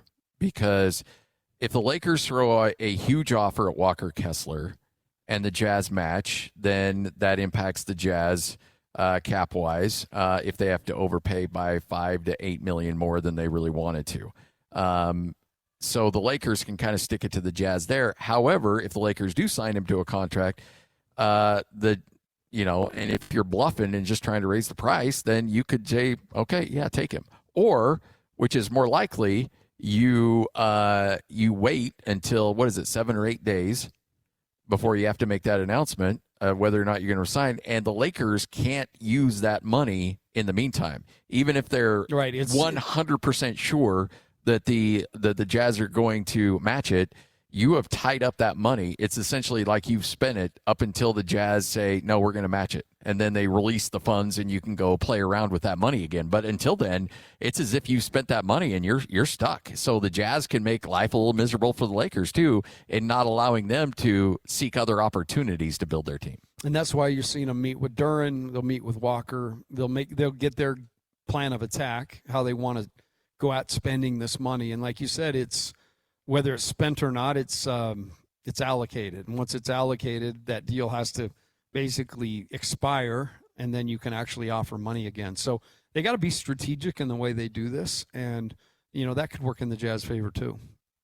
And so now the question is, how much money and for how long? And I think you dropped a line that the Jazz will be willing to match up into a pretty high number. This is me because I'm just trying to look at the cap itself over the next couple of years. But I would think that they would bring him back unless that number starts with a 4. I think they can find a way for a couple of years, and we mentioned it. Like right now they're offering him, 29 in the deal. Move it to 33, make it a 3-year, $99 million deal, and finish it. So.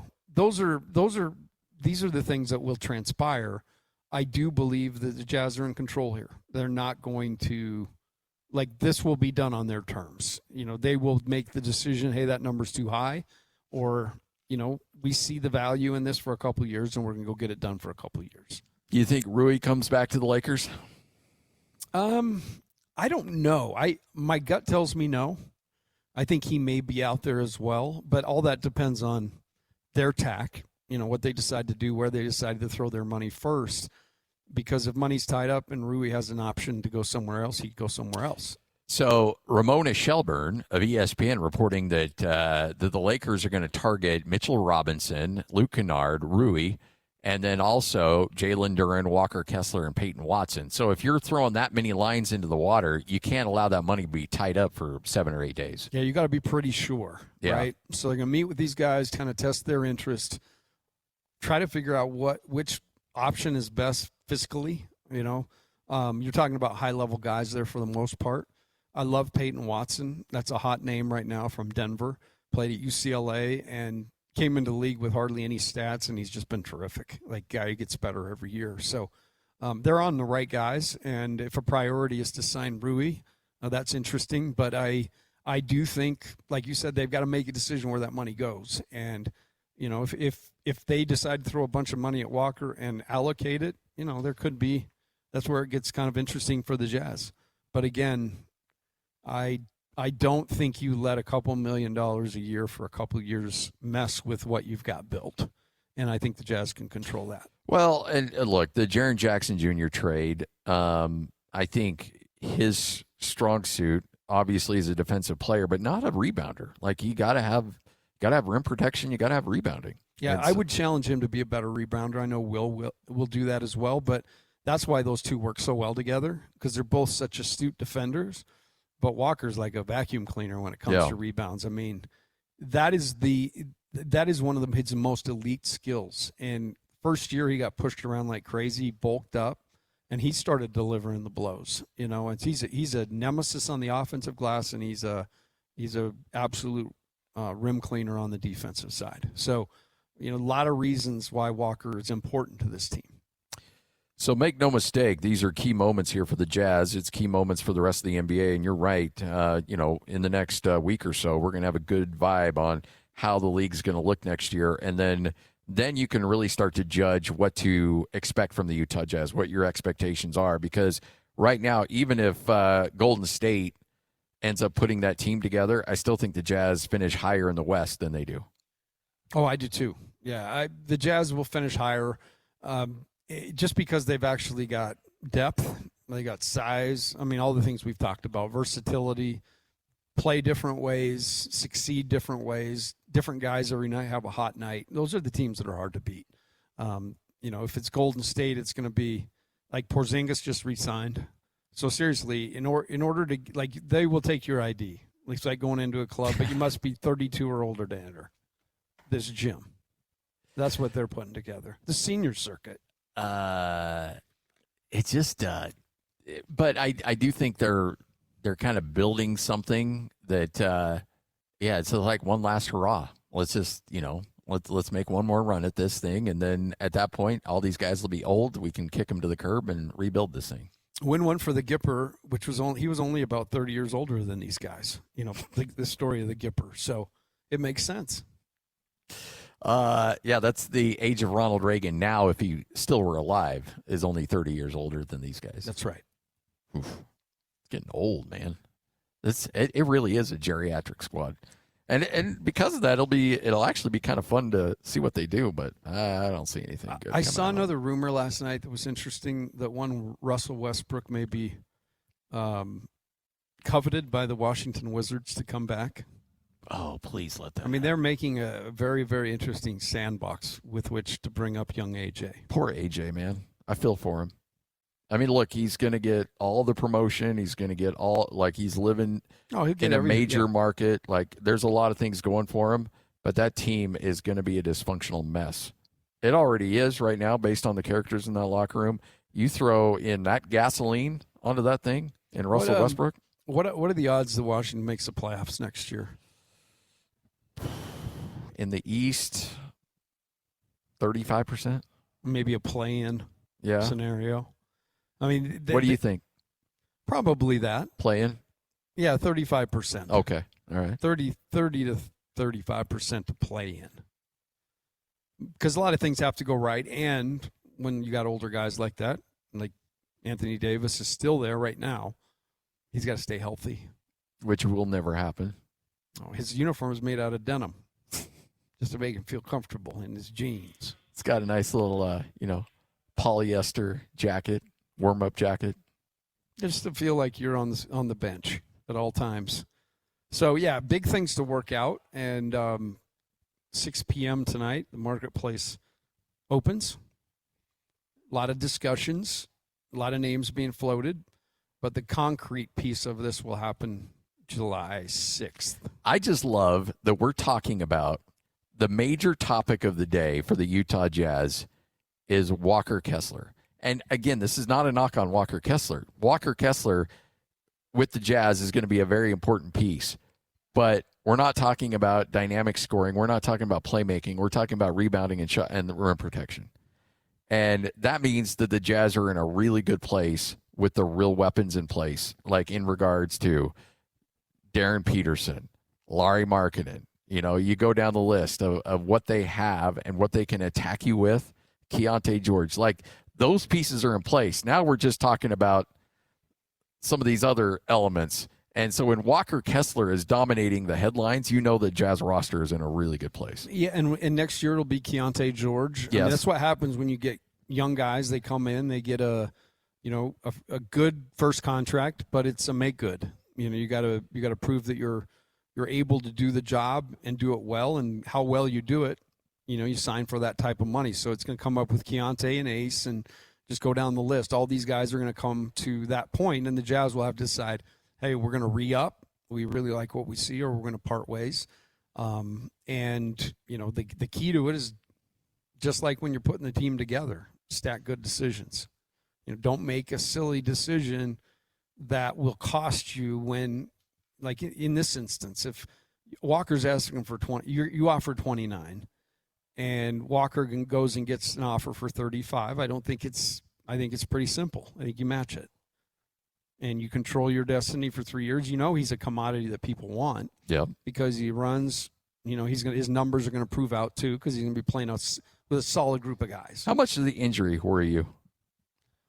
I don't worry about it much. I mean, it was kind of a freak thing, and with technology, medicine, everything else, science that we've got today, the amount of time these guys spend getting their bodies ready, afterwards cooling down. I mean, it's not like these guys, they definitely get all of those benefits. So injuries are going to happen, especially with big guys, but I don't worry about this one for him. Yeah, I'm the same. It's not like you're dealing with, when a big man has chronic foot issues, then you start to get a little Greg concerned. Oden. Yeah. Or Embiid, right. like there are certain injuries are like, that could be a problem long term. I'm with you. I don't think this is a big issue. But if you're Will Hardy, you're just sitting back and just saying, okay, when we get him under contract, the amount of flexibility we can do and we can have with this roster is really fun. I didn't have a chance to chat with him at the press conference, but he was there, and there wasn't a happier man in that room. Darren Peterson, very happy. Austin Ainge, very happy. Ryan Smith, very happy. A lot of fans were very happy that we're there. They invited, some corporate sponsors and some Jazz employees and their families. And so there were a lot of happy people there. I looked over at Will Hardy. I think Will Hardy's happiness level exceeded everybody in that room, because now not only does he get the green light to go and win in a high level, but he's got a full roster he gets to play with. Yeah, the one that he's familiar with, one he's coached, one he understands the nuance of how to coach them, one that he has helped somebody through a difficult time. Those things are all so important. And so all of that together, with the fact that there's a ton of talent, and not just talent, but versatile talent. Yes. Talent that you can move around. He's going to have a lot of options. And that's not been the case. His options have been fairly limited. So, yeah, I said the day that Jaren got traded, you could feel it almost in the building, but Will looked to be about 15 pounds lighter that day. And I think it's just progressed from there. That was the big pivotal move. That move doesn't happen if Keontae doesn't do what he does. Oh, yeah. Though. No, those are completely related. Spot on that. And then also, that exceeded your timetable immensely. Yeah. Allowing Keontae George to make that jump like that. Yeah, it definitely, what it did was like, okay, we've got something here. And, it allowed the Jazz to shift from the developmental phase and putting things together to kind of seeing, hey, man, we could possibly get this thing done. At that point, they had no idea they were going to get the second pick and add Jaren Jackson. Well, and that's the thing. Add Darren Peterson. Yeah. But at that press conference, that's the one thing that has me concerned. And I asked Austin about it, and I think that he in a roundabout way, admitted that it's going to be a change. But you've had so many guys that throughout the last several years, it's all been about development. All right, Laura, you're not feeling great. You got the flu. All right, let's sit you out for a few days. And that's been the most important thing, is about developing and, frankly, losing games. Now, all of a sudden, you're flipped the switch and like, okay, guys, let's go win. And Laurie Mike says, man, I got the flu bug, man. And they're like, okay, I don't care. Get your butt out on the court. We got to win games. It's February. We're trying to get playoff seeding. You got to win. We got to go. It's like, well, the last couple of years, we've been kind of chill on stuff like this. Not anymore. How much of a concern is it within that building to kind of change that culture and flip that switch?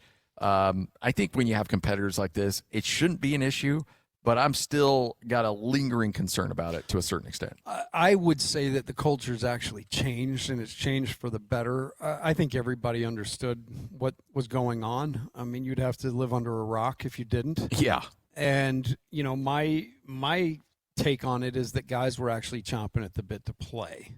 That certain guys, were being held out for precaution in some cases, that if the Jazz are in the middle of something big, they're not going to be held out for precaution, if you know what I mean. Yeah. So I don't anticipate that being a huge issue. I know that's been brought up, and I think it's fair, but I just don't, with Will Hardy and what he's built, I don't see that being something. 97.5, the KSL Sports Zone. Scott Garrard, the coach, Tim LaComb. All right, 97.5, the KSL Sports Zone. Miami, July 5th and July 31st. Ice Cube's Big 3 is back at the Amerant Bank Arena, featuring big stars like Dwight Howard, Joe Johnson, Lance Stevenson, and more. And featuring your home team, the Miami 305, led by Michael Beasley. Grab your tickets now at big3.com/tickets or Ticketmaster. Presented by iHeart. Make game day yours. Tickets, food and drinks, stats, and streaming. Everything you need is in the Utah Mammoth app. Download today and make game night easy. Download on both Android and iPhone. Tusk Top. Ladies and gentlemen, The biggest name. You're locked on to Scotty G and the coach, Tim LaComb. Presented by Mountain Land Supply on 97.5, the KSL Sports Zone. By the way, this song is actually a yacht rock remake of the Foo Fighters' Everlong. If you listen to it a little bit, it's really cool. That is really cool. I thought I was going to spice it up a little bit on this playlist, but it still is kind of falling back into the best part is we get to do one every week. It's the reps. We'll figure. There's no wrong answer. Lloyd, I do feel like I'm getting judged a little bit. Maybe By who? Is Coach getting you? Because there's no judgment on our side. Are you sure? Absolutely. We're just playing these deep cuts. I think Alex is like, okay, this is the guy I'm working with here. This is embarrassing. You know what? He's actually, I've seen him tapping his foot a couple times on some of your earlier deep cuts. All right, well, cool. We'll take that. My attitude last week really got us off to a bad start with this, but it's going to be good. No, it's just like, when, I think all of us saw what you did to Lloyd, and we're all just, we're just a little paranoid, So true. I'm so sorry. It's so true. Lloyd, Come I on, apologize. guys. Get more creative. I'm kidding. I thought when we had staff meetings, those things stayed behind the door. I know. Well, not on this show. Everything. No, we're an open book. I guess that's true. Everything's fair game on this show, for sure. That is true. All right. It is time, by the way, to give away some tickets. It is your chance to win your way into the Front Row Card Show, July 4th and 5th at the Hyatt Regency in Salt Lake City. It's the ultimate weekend for collectors of sports cards, trading card games, comics, and more. Caller number 12 right now, 801-575-ZONE. That's 801-575-ZONE. You win a pair of tickets and experience Salt Lake City's biggest collectible event. Get details at frontrowcardshow.com. How about that? I'm in. That's right up your alley. It is. Yeah, good deal. I was hoping maybe we could get some card shops to, advertise here. There's some big ones here in the state. It is like this thing, by the way, I business. want to say this place is coming in from like Phoenix. I think they do some stuff with our sister station.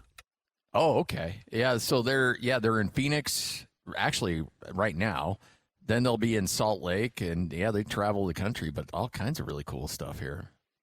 And those shows, they're so cool because it's not just the cards, but it's all of the, I was watching with my wife, I was watching the Dallas Cowboy cheerleader Netflix thing. Oh, yeah. She's yeah. watching it. I'm playing golf on my phone, let's be honest.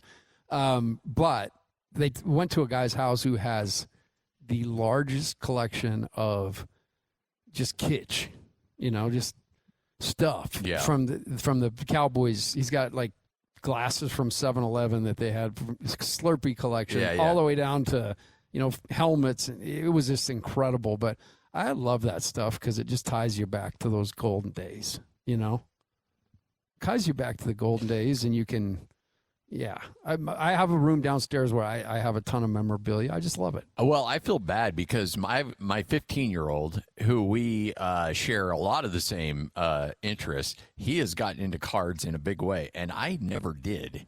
And so he's like, "Hey, can we go over to Tim's house?" And I'm like, "We'll go to Tim's house." Yes, and you can, Brody. But he is desperately wanting to. I'll send him home with a starter pack as a mentor. As a card Well, mentor. I don't know if that'd be good for you. But card mentor, yes. But not general mentor. We could, that would be something I'd have to sit and talk with you and Jen about. Hey, next week, we will be at Big 12 Media Day. Fired up to get down there and really enjoy what should be some interesting things, some interesting storylines.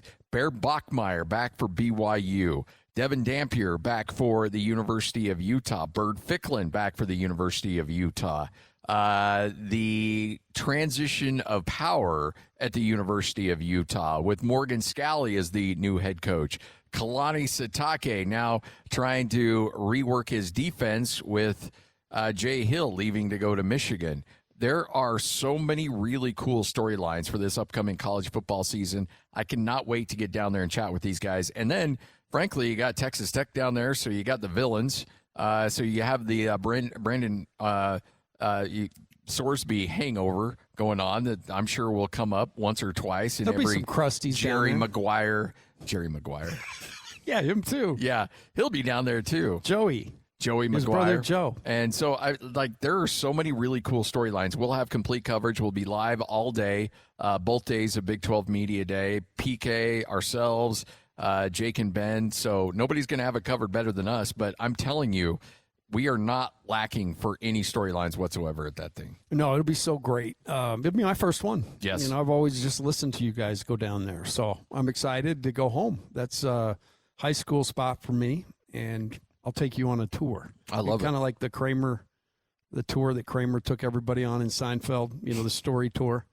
I'll take you on one of those.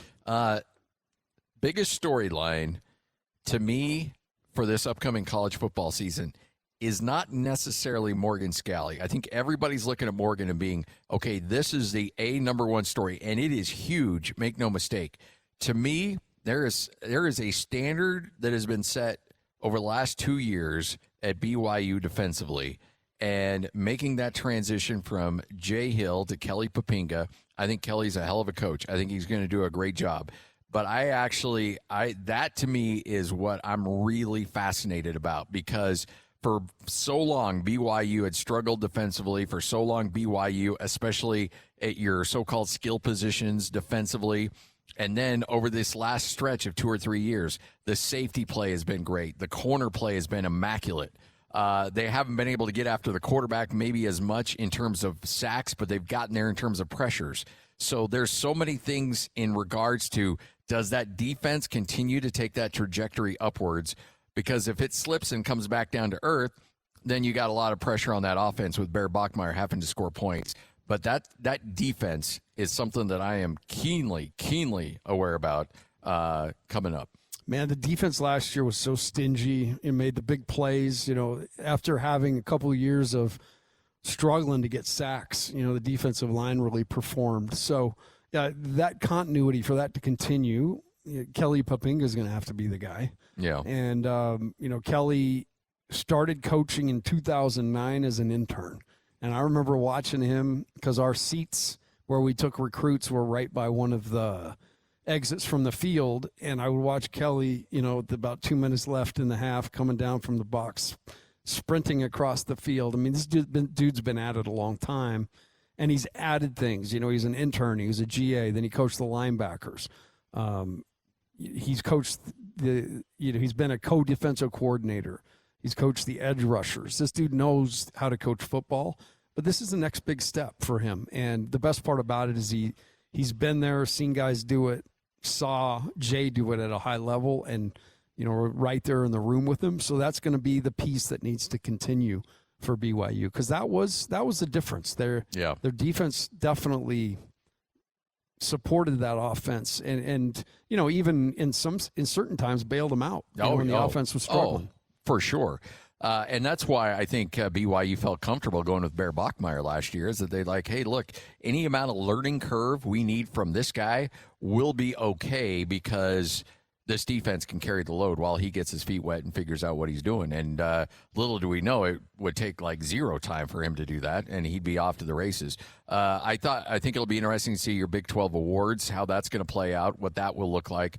And then to me, the other element that I'm excited about, and I'll admit my opinion's a little bit tainted on this because I know him, and I have a lot of respect for him. But Kevin McGivern taking over the offense at the University of Utah, I think is going to be a really fascinating element. I love what he does offensively. I love what he did last year at Utah State, because he had a lot of issues he was working through. Offensive line wasn't good, so he had to scheme an offense knowing that his offensive line wasn't particularly good. I mean, just saying it, they weren't good. And so he had to scheme an offense that ended up scoring a lot of points, and Bryson Barnes had a tremendous year. Despite the fact that he was taking hit after hit after hit, he was still able to put together ridiculous numbers and get Utah State offensively where they needed to be. And so, honestly, I think take his scheme and his know-how and his ability to adapt, and then put that with the University of Utah, where you've got a foundation of good offensive line play. And I know they'll go backwards a little bit after having two bookends go in the first round. You're not going to be completely up to where you were last year, but you're going to have a good foundation and tradition of offensive line play. You've got an elite quarterback, and you've got an up-and-coming elite quarterback. You've got Pagan at wide receiver, I'm a huge fan of as well. Now he's a kid in a candy store. Last year he was making it work on a budget. This year he's got an embarrassment of riches on the offensive side. So the sky's the limit on how good Utah can be offensively. I'm more concerned about BYU's defense transitioning from Jay Hill to Kelly Poppinga. And again, not a knock on Kelly, but this is a big boy opportunity for him, as opposed to Jason Beck handing the reins on over to Kevin McGivern. So those are the things I'm really looking forward to. I'm looking forward to catching up with all the coaches, though. Being able to talk to Kalani, Morgan, where they're at with these teams, it's going to be a great opportunity. And one thing on the Morgan front, they are doing a great job early on identifying guys and getting commitments it right now. Yeah. Just pulled two guys out of Provo, out of Temp View. One of them with the last name Vakapuna, first name Fui.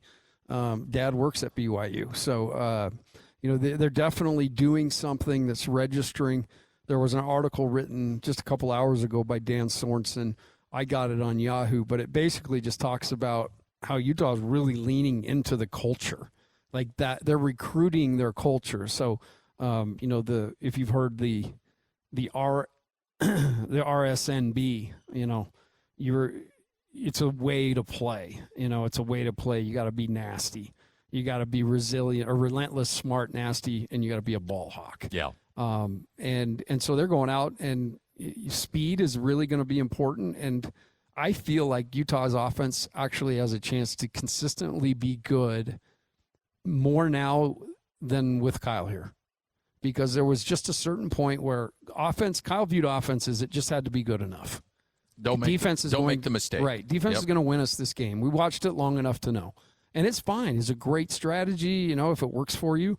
But I just feel like you just mentioned McGivern's ability to open things up. Morgan, they're not going to go out there and be irresponsible and throw the ball over the field just because. But I do think they're going to have more options because in-house they're going to be friendly to more options. It's interesting, though, And I'll say this in regards to Kelly Poppinga, although he does have co-defensive coordinator experience. But I do think it'll be fascinating when you're Morgan Scalley and you go from being the great lieutenant, can you be the great general? The same thing with Kelly Poppinga. That to me those are the little things that it's hard, especially when you're around guys that you've been in the trenches with forever. And they've always known that Morgan was going to be the guy, but now he is the guy. And he's like, hey, you got to be better at this, this, and this. And you're like, hey, you were me last year. Like, you getting a little big for, just how that dynamic changes within an office. I know you've seen it. For sure. And so all of a sudden you're bossing people around. They're like, hey, you and me were hanging out in a cubicle, a few years ago. Now you're the boss. Let's maybe dial that down a little bit. I'm not saying that's the case. I just know that's human nature because I've seen that in every aspect of life. Is that what happened when Lloyd got his, promotion? He just big timed everybody? Well, yeah, he came in with an iron fist, and essentially any part-timer would walk into his office, and Lloyd would then fire them, and then they would walk out, and he's like, when I think of me, I think of an iron fist. I think of an iron fist, yes. Do we need to get Eric on the line? I feel like that was made up a little bit. Sort of. Yeah. Now, this was under the old regime. This didn't happen with our current human resources. So just want to clarify that. It's a little tighter. A young man who was really nervous. Like, he was really a good, ended up being a great producer. He produced my Utah State game. Yes, he was, Lloyd. He was good. He was really good on my Utah State game. I didn't say he wasn't good. I said he was great. Oh, I thought you said okay. Anyway, so Eric, great guy. But at first, he was really nervous about making mistakes. And, and sometimes, when you're thinking about what you're doing, sometimes it leads to more mistakes. And he was struggling a little bit. He was coming along. He would eventually be great. But Lloyd brought him in, and Lloyd says, pack up your stuff. You're out. You're fired. Not one of the fire. No, I didn't. I didn't fire him. I didn't. And then he went and got his bike. He goes and gets his bike, and he's leaving. And then Lloyd says, "I'm joking. You're not fired. Just be better." And I think they don't. Is that how they write it up? I don't know that that's particularly how you. handle it's really actually not. It's not. It's not one of my finer moments. But Lloyd thought it would alleviate the pressure. Just play and you're not a little fired. bit. Just have some fun. But no, it was not. It's not good. I have found that when you're having fun, no one else is. That's what I have realized. And same with you, actually, too, Coach. There's a little bit of that with you, too. Hey, think of me taking pictures. You got this nice guy day. persona, and I feel like there's an edge there. Oh, there's always an edge, but I lead with nice. I mean, you saw me at the game taking pictures. I kind of feel like you don't mean it sometimes. That hurts. See, now, don't be giving Coach strays on this one, Lloyd. That hurts. No, I'll prove it to you. I mean, I don't know what else I got to do, but I'll just continue to be the guy I am. Oh man, show up at baseball games, take pictures of kids that I don't know. No, but I don't want you to get arrested, though. We still have to do a show. One of these days, Lloyd, you and I are going to write a book. I know, right? About all these crazy stories, because man, once we go down memory lane, you get Jake Scott involved in this. We could share Jake brought up another good one. The old and I can actually say this part. You remember the old well, you weren't with us at that time when we had I know you heard about it though. The passenger van that went down to Mesquite. Yes. Yeah, I bet that was the 15-person passenger van with 2 people riding in it. Yeah. Yeah, that story got brought up yesterday.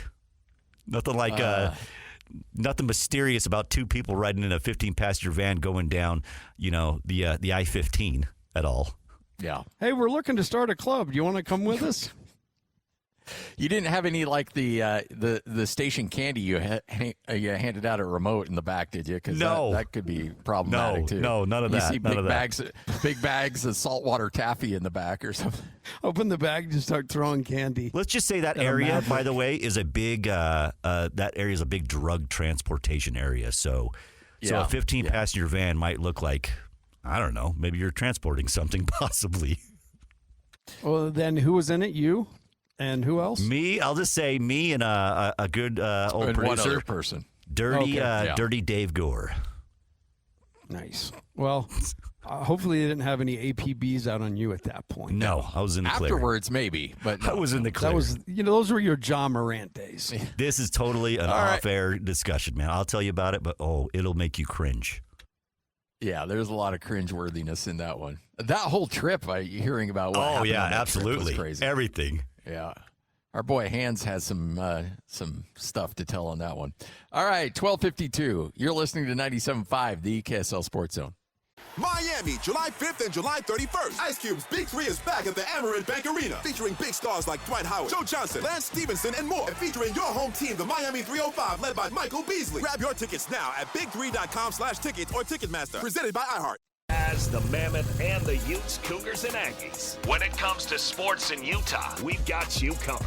This is Scotty G and the coach, Tim LaComb, presented by Mountain Land Supply on 97.5, the KSL Sports Zone.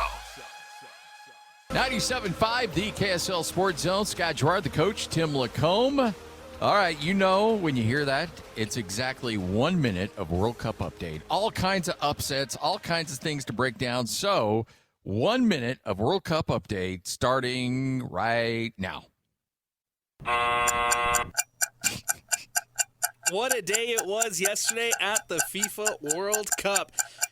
Brazil holding on with the last-minute winner against Japan to move on 2-1. Japan so close to the upset, but it was Germany who was upsetted by Paraguay in the penalty shootout. Paraguay wins it 4-3 in penalties as the underdog prevails.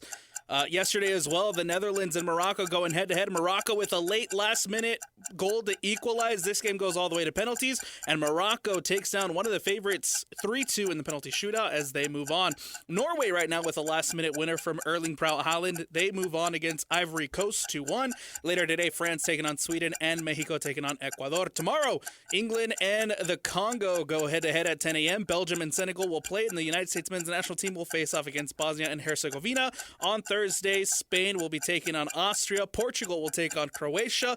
Switzerland will take on Algeria. And then you have the matches on Friday coming up with Australia and Egypt.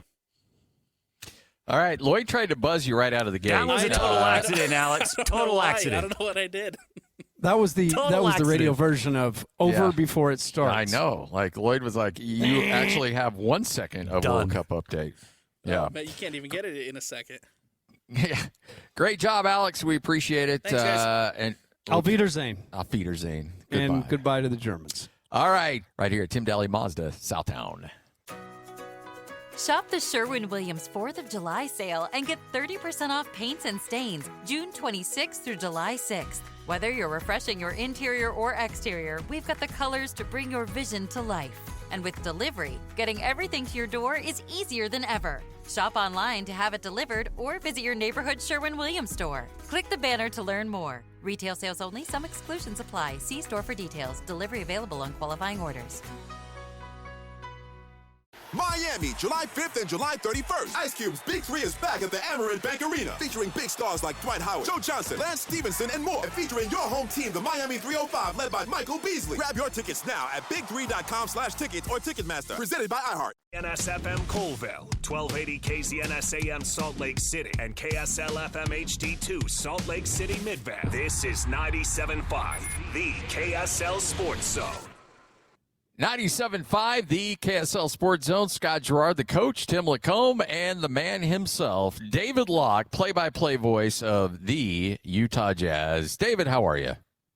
LeBron James to the Jazz on the mid-level exception. Would you do it? Yeah, sure. Absolutely, I would. No. You wouldn't do it? He's the best I would free agent not on the do it. market. Comes with a 42 years old, he's the best free agent on the market. little bit of baggage. And Bronny's guaranteed, so you know you don't have to bring him in. Isn't that great? He did it a day after they guaranteed Bronny. Yeah, I know. He knows no shame, David. That is awesome. Walker Kessler sign and trade for LeBron James. You can't be serious. I don't know. I'm just playing. Hey, look, you might want to check his birth certificate. He's pushing El Monte. I love it, man. David just comes in and just starts Just going ready to go. scorched earth Just right out of the he gate. tries to like, test wait us. a sec. Just play for a second here. Like, you're just dismissing it. He's still really good. Oh yeah. No, I look as a mid-level, I would do it. Nope, you got me at no. I just he does what he does. He may still be able to play, but he ruins the teams he's on, and I don't want that for this group. All right. Wow, I actually got Listen, David you to. know, I don't know. It's pretty interesting. I mean, it never happens, so it's just kind of you're having fun with it. But it's a pretty interesting. Like, I mean, I think it's just incredible that he's 42 years old. He's the best free agent on the market now. Like, he should be the number one most sought after guy. He's like, I mean, you want us to get big? When he's our point guard, would be really big. Yeah. I can't remember who threw out the idea, but it would be the most LeBron thing of all time, just to sign on his last year to sign 10-day contracts with every team in the NBA. So he has a jersey. Jersey sells in. He gets a rocking chair from every team. Or he goes David, to Miami. Who are actual potential MLEs for us, for the Jazz? Have you looked that I don't over? know what the Walker number is before they figure out the MLE, right? Because the Walker number plus the MLE gets too high, I think. Am I right on that? Where do you think where do you think Walker comes in? Do you think somebody actually offers him 35? Well, then I think you have to make a real decision.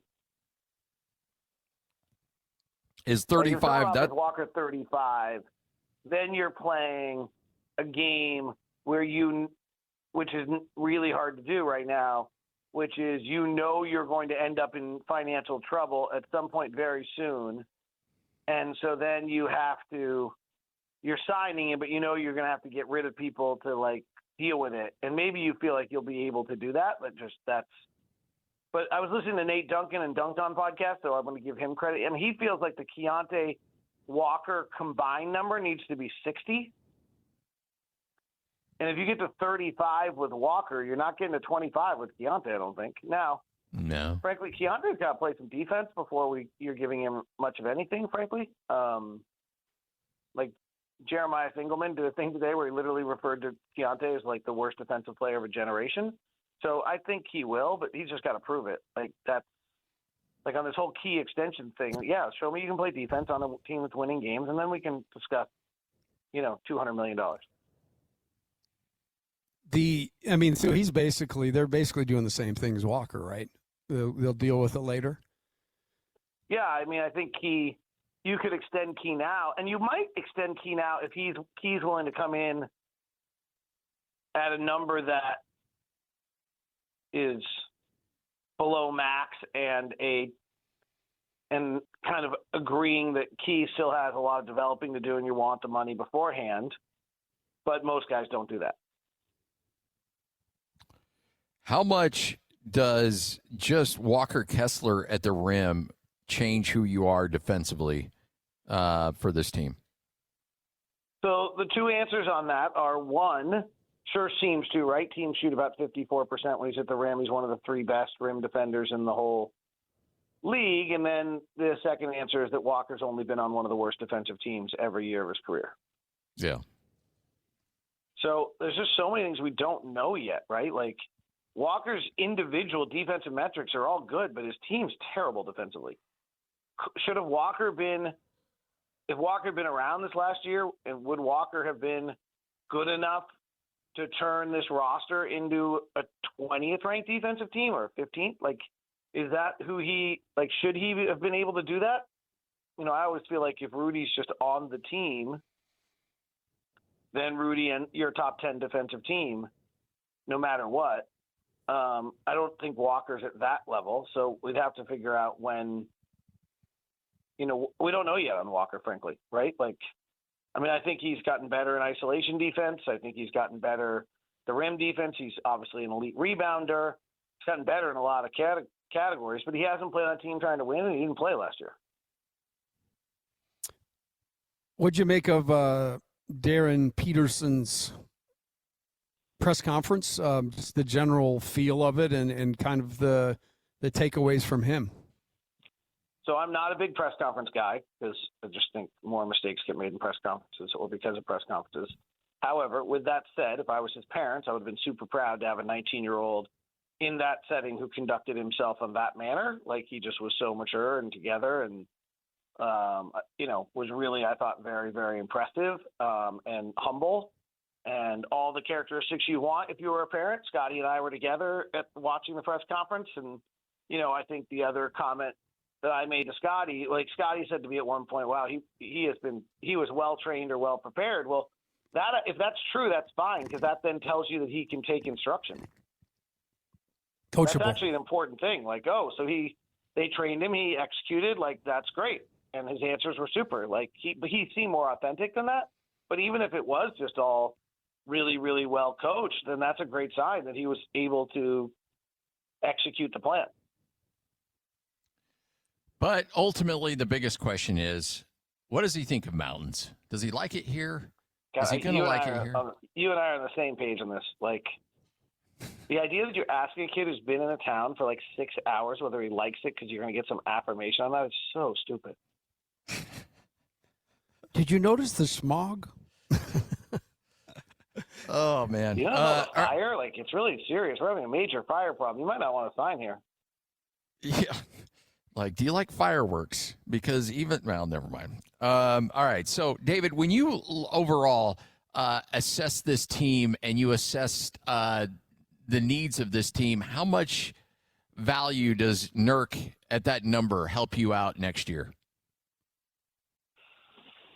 I'm kind of a mixed bag on this one. I'm not actually just going to give you this Pollyanna. It's awesome. Yeah. So Nurk does give you a bunch of things. So he's over the last 5 years, he's the 7th best handoff big in the NBA. 3 years ago, he was actually his handoff season, which I think was either a year in Phoenix or his last year in Portland, is the single best big handoff season in the last 5 years. He's really special at the handoff game, and we run a lot of handoffs. We run a lot of off-ball screens and a lot of handoffs, second most handoffs of anyone in the NBA. So that's really important. He's our best rolling big. Walker, JJ, and Lowry are not good at rolling bigs, so he's actually our best rolling big. From an offensive standpoint, we don't have any good rollers. That's kind of almost, it's a little bit of a false compliment. He's one of the worst rim finishers in the NBA, so his individual offensive possessions are really, really, really far below average for a center and offensively can be detrimental in that fashion. And then defensively, he's not a good rim defender, and he's a great rebounder. And he's a fair to mediocre drop big in coverage. He's not, you don't want to bring him out. Again, to the kind of the point we have every week when we talk, just a lot of those weaknesses we just didn't care about last year. And so what we're asking him to do this next year will be very different. What I think's interesting on this is if Walker comes back and is playing as well as I think he can, my expectation is that Walker's playing 30 minutes a night. My expectation is also that Jaren Jackson is probably playing the last 4 minutes of the game as a center. Like, Tim, I think the closing lineup, unless it just doesn't rebound, is probably Keontae, Darren, Ace, Lowry, Jaren. Man, that is a tough lineup for sure. But I wonder about the rebounding in that one. Right. And I'm hoping that that's something Jaren gets better at while he's here. So, I don't know if that group can rebound enough. But if we need to score, that's going to be our 5 guys on the floor. Right. Yeah, a lot of different ways you can go. To guard them, all of them. And there's a you can space mismatch it possibly. Will can do everything. So if I'm right on that, there's only 14 minutes a night for a backup center. Now, I talked to Austin last year about, do you pay backup centers? Because there used to be a book that you didn't pay backup centers because there were just so many of them. And he's like, the market's not flooded like it once was. So now it's just a question of impact. Can you sign a guy for a number that will give you impact? And I would guess that when the year's done, Nurk gives us $11 million of impact. And so it's a good signing. I would have loved to get in for another million or two less, but probably not really possible. So while we're waiting for the Walker Kessler thing and trying to figure everything else out, there's 2 contracts that go live tonight if they're not waived, and that's Flip and Svi. I assume both those guys will be here. You assume the same? Flip is the perfect contract. $3 million for your 5th big, who, if any of your 4 primary bigs get injured, he can step into the lineup and play. Like, Flip's that's big. Awesome. Yep. Flip's like value to contrast to game, like it might be as good as it gets for Flip. Like your centers are Walker and Nurk, and Flip's your 3rd center, and you don't have to pay for it, which is great, which also probably allows you to pay Nurk a little bit. You have Jaren is your 4 with Lowry as your other 4, and if either of those guys are missing, you can play Flip very, very well. It's kind of great. Did you see the Landale signed today? With who? A 1-year deal, or not signed, but agreed. Atlanta, 1 year, $14 million. Wow. So, I mean, I kind of like. A lot of money. It's a lot of money, but I like the Jazz got 2 for 11 each. Seems like, like you say, there's value there. He'll be worth that. Yeah, the next number up on centers is like Landell's right between a Kongu at 18. Like there's a group of guys that are like at 18. And there's a group of guys that are the NBA is between 9 and 11 million. So Brooke Lopez. Brooke Lopez. Well, Robert Williams was signed for more, right? Yeah, he just agreed to something today. I can't remember the number. Hold on. I didn't see what the number was. But Robert Williams was in that group. So I think that's, backups, generally backup center who used to start in the NBA is $10 million. And so Nurk's 11. Fine.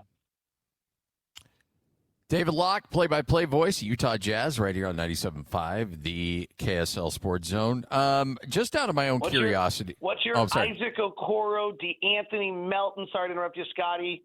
Isaac Okoro, DeAnthony Melton, Quentin Grimes. We need 24 minutes of wing minutes here. Are any of those guys on your list? And I think it's an interesting thing. I think we need 24 to 30 minutes of wing minutes. There aren't on them. But there's a possibility that Cody or Bryce steps forward and owns those 30 minutes, and you sign this guy and he's worth nothing, which is fine. Like, you sign him and the other guys beat him out, that's fine. I do think it's going to be hard to keep Bryce and Cody, so it might, you got to figure that out. Just FYI, Williams is up. His AAV is about 14.6 a year. Okay, and the Nurk number is better than 4-year deal. Yeah, and he doesn't say how. I'm sorry, he is the 3 year. Number 1 pick and roll big in the NBA the last 5 years, though. 3 years, $44 million. Yeah, and I don't.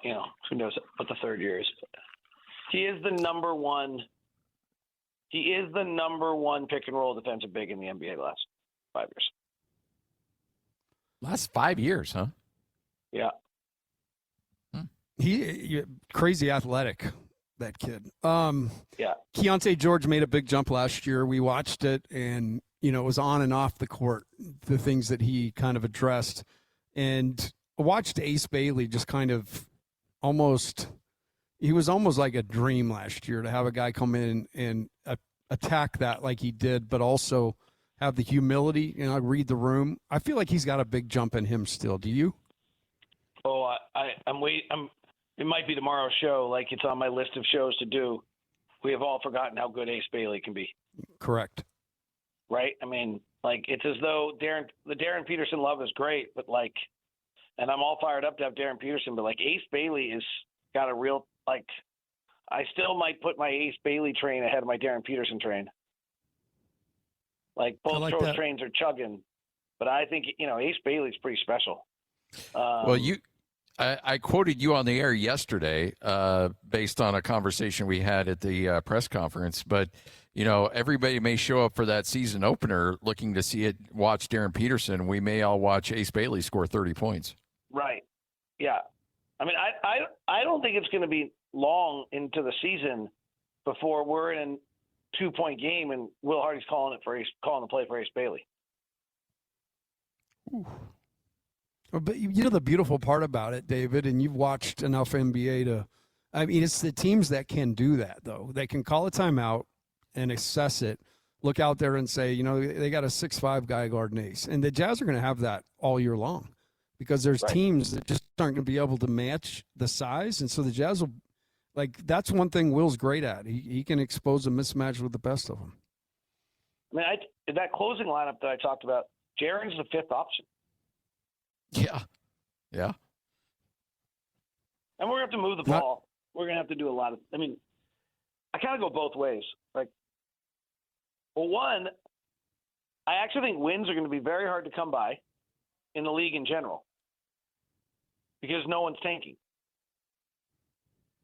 Good point. So, 46 wins might be the fourth seed. Yeah, you think that everything will get ramped up wins-wise this year. Right. Well, I mean, yeah. If you go down to the if you go down to the bottom of the win game of last year, right? We have all these 18s and 17s and things like that. I'll have to go look at the standings. Those are all going to be 30. Those wins have to come from somewhere. Brooklyn. Who are the two teams?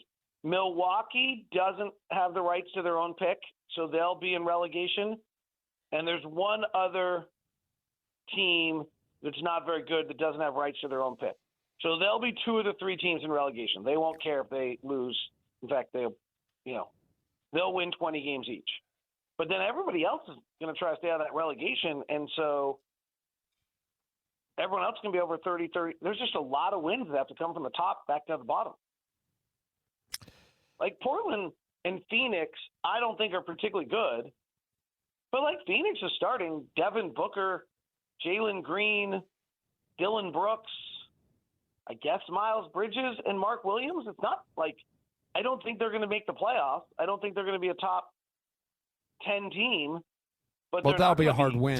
You won't just roll them over, yeah. And I'm not sure. I think Portland's going to be in the top 10 either, but they're Ja Morant, Damian Lillard, Denny Advida, I guess. I don't know. Good luck fitting all that together. They have 73 of them. And Donovan Clingan.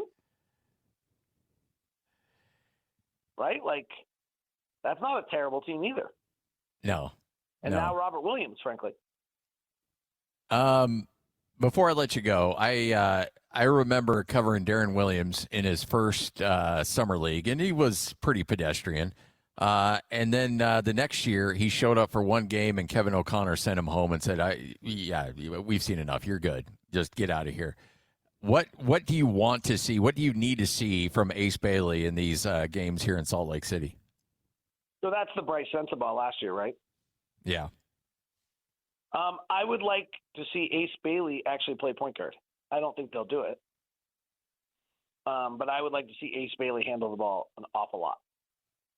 I want to see. That's the next step for him, right? To be able to get that thing tight. Good, so I want to see him try to do it. Peterson, on the other hand, doesn't have very big hands, by the way, so it's not the easiest thing for him to do. You know that line you say, because I hear you every night, you say, he goes right and forgets the basketball. Yeah, that one. Yeah, right. Darren won't do that. Darren won't lose it much. No. He's got a pretty good handle, man. Yeah. I mean, I wonder I'm assuming that Darren needs to play two of the three, if not all three games in Salt Lake, but probably two of the three and he's got to play the first one in Vegas, and then I don't know what you do after that. That's Cooper Flagg did that and then shut it down, right? Yeah. Be here before we turn around, man. Let's go. Exciting. Oh, yeah. It's going to be a long time. It's going to take a long time to get to October. Hey, don't wish this away. It's the summer of us. Yes. We'll get there. We'll get there. Thank you, David. Us. I've coined it that. Because just look at the trajectory of our sports teams. We in the fall we have waiting for us Utah, BYU, Utah State football. We have the Jazz back on the runway, ready to take off. We've got the Mammoth, who won the playoffs last year, has made a couple moves. Like, things are ramping up for a hell of a sports season. So this is the summer of us. I know that Utah's certainly going to be interesting. Are any of the football teams going to be good? Yeah. Yeah, I think BYU, especially since Texas Tech Sorsby themselves to death, I think BYU has a chance to win the Big 12. And I think Utah will be way better. I mean, people just don't know what to expect because it's Morgan. Yeah. They'll be fine. Yeah, it'll be a good year for sure. You're almost always fine the first year after the legend leaves. It's the second year where the issues start. If there's a problem. Isn't that Gary Croton to Lavelle? Yep. That's Gary Croton. That was even Ty Detmer as an offensive coordinator. It was the second year that started to get him. Like, you can overcome some stuff with that first year. You're spot on that. Second year is where you run into trouble. What's really true is the history of Major League Baseball. If you go back and look at all the legendary Earl Weavers and like Joe Altobelli wins the World Series with the Orioles the next year, and like Chuck Tan, like all the long time baseball managers, they're all fine for a year, and then the culture goes away after a year, and then the teams fall apart. Chuck Tanner. That's a name I haven't heard in a while. You heard Joe Altobelli, though? Oh, yeah. I'm a baseball guy. Okay. No, you heard that recently? Joe Garagiola. There we go. Nice. That was my Saturday afternoon. Yeah, I was going to say, that's the highlight guy right there. Yeah. Well. All right. Thank you, David. See ya. There he is, David Locke, play-by-play voice of the Utah Jazz. And I didn't even throw Lloyd under the bus on sending him. I saw how you did that. That was good. Yeah. I think you could blame Brant or something. Yeah. You know? Brant's telling me that we had to move on. No, 97.5, the KSL Sports Zone. Miami, July 5th and July 31st. Ice Cube's Big Three is back at the Amerant Bank Arena, featuring big stars like Dwight Howard, Joe Johnson, Lance Stevenson, and more. And featuring your home team, the Miami 305, led by Michael Beasley. Grab your tickets now at big3.com/tickets or Ticketmaster. Presented by iHeart. It's time to spin the wheel and talk some sports. This is Sports Roulette on 97.5, the KSL Sports Zone. 97.5, the KSL Sports Zone. Scott Garrard, the coach. Tim LaComb. It's Sports Roulette. We take some of the big storylines we have not had a chance to get to. We put it on a roulette wheel. Lloyd spins that wheel, and wherever that ball lands is what we end up talking about. So, without further ado, let's get to it. Lloyd, fire up that wheel.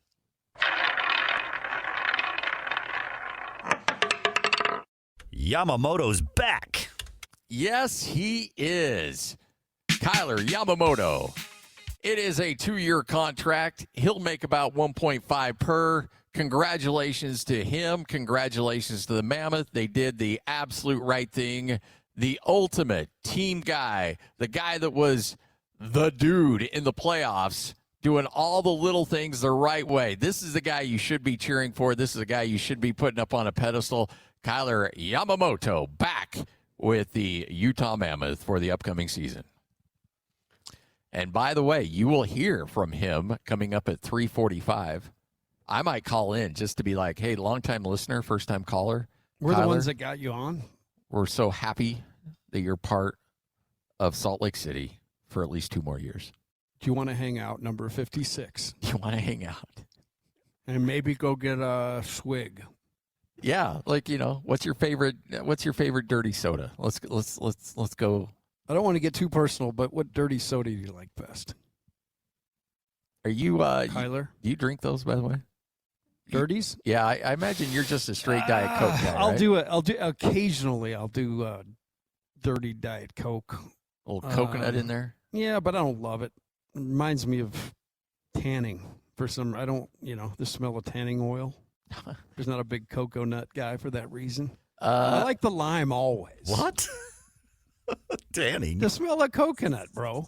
It's like that. It's like, you know what I'm talking. The coconut butter. The Hawaiian Tropic stuff. Okay. Smells just like it. I don't want it in my drink. I'm not a coconut fan. I'm not necessarily a fan. Like, I'll just go to a gas station.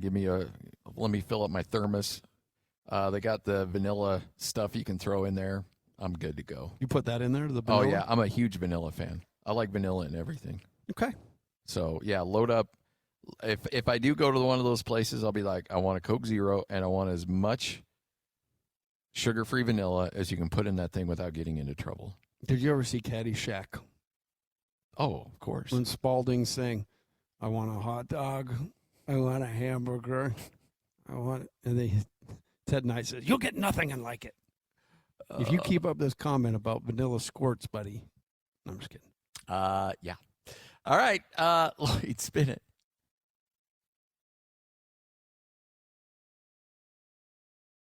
Five-team NHL swap. The Florida Panthers have acquired New Jersey Devils goaltender Jacob Markstrom, allowing two-time Stanley Cup winner Sergei Bobrovsky to hit the free agent market. The Panthers also sent forwards Evan Rodriguez, Jesper Boqvist, Ben Steeves, and Angus Crookshank. So big move in the NHL, and looks like. I wonder what the price tag would be on Bobrovsky. Yeah, I do. I wonder that too. He's going to be on the market though. Yeah, I don't hate that. He's got a perfect name, big old long name on the back. Yeah, those goalies, man. There's a reason why we just call him Veggie. I call him Sir. Well, because he's also, I would imagine, fairly ornery. Goalies seem ornery to me. They do seem like a different breed for sure. Jay's a goalie, right? Who? Jay Stevens? Oh, yeah, Jay's. Did he play goalie? Although Jay is like one of the nicest people on the planet. But yes, he is a goalie. And I would not want to get on the wrong side of Jay. Now, I've never seen that, but you could just, look, the dude's a firefighter and a goalie. Like, those are two professions you wouldn't want to mess with on their own. You combine the two? No. It's probably a little surly this time of year anyways. Like, that's man's as man a fireman. stuff. Yeah. Oh, yeah. A fireman and goalies, man's man stuff. I mow my lawn and do sports radio. That doesn't make me very manly. I just had 30 trees delivered to my house that I got to plant this afternoon. So is that manly? Well, you holler if you need any help. Lloyd, that wasn't worth a honk. So was worth a honk. No, why is that a honk? I just had 30 trees delivered to my estate. Oh, stop it! 30 trees for the back property. Is that worth a honk? Yeah, everybody's saying it's worth a honk. Absolutely. Who has like enough room for 30 trees? They're okay. They're smaller trees. I'm glad they're honking someone and else. And six of the 30 are boxwood shrubs. So, like, I use the term tree liberally. So let's maybe back that off a little bit. And you know that back fence line that I have, Lloyd. I'm just I'm turning that into essentially a like a tree, it's going to be like a sound and barrier. Yeah, just against the fence. Yeah.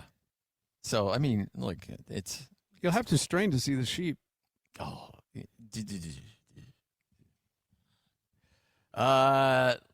Let's go ahead and spin the wheel, Lloyd.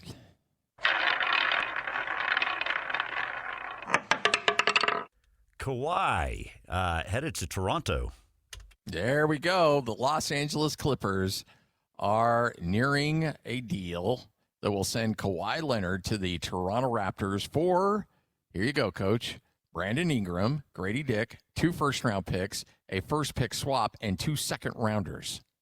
Wow. That seems like quite a bit for Kawhi. That's a lot for Kawhi. I did hear Ingram's name and Grady Dick's name, the picks and the pick swaps, those types of things. They sweeten the deal, but they certainly had to throw a lot in there. Kawhi Leonard going to Canada, eh? Yeah, and frankly, they may have added to that championship total had he stayed in Canada 7 years ago. Yep, that's exactly right. He didn't know how good he had it. Yeah, and so he's like, yeah, maybe that wasn't such a bad move after all. But Kawhi's not the same old Kawhi anymore, and you can't guarantee you're going to get even, 55 games out of him.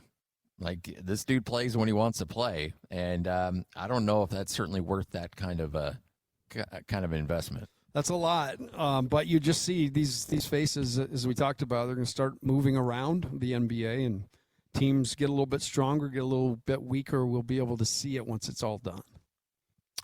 Yeah, but Kawhi on his way back to Toronto. Go get that Tim Hortons.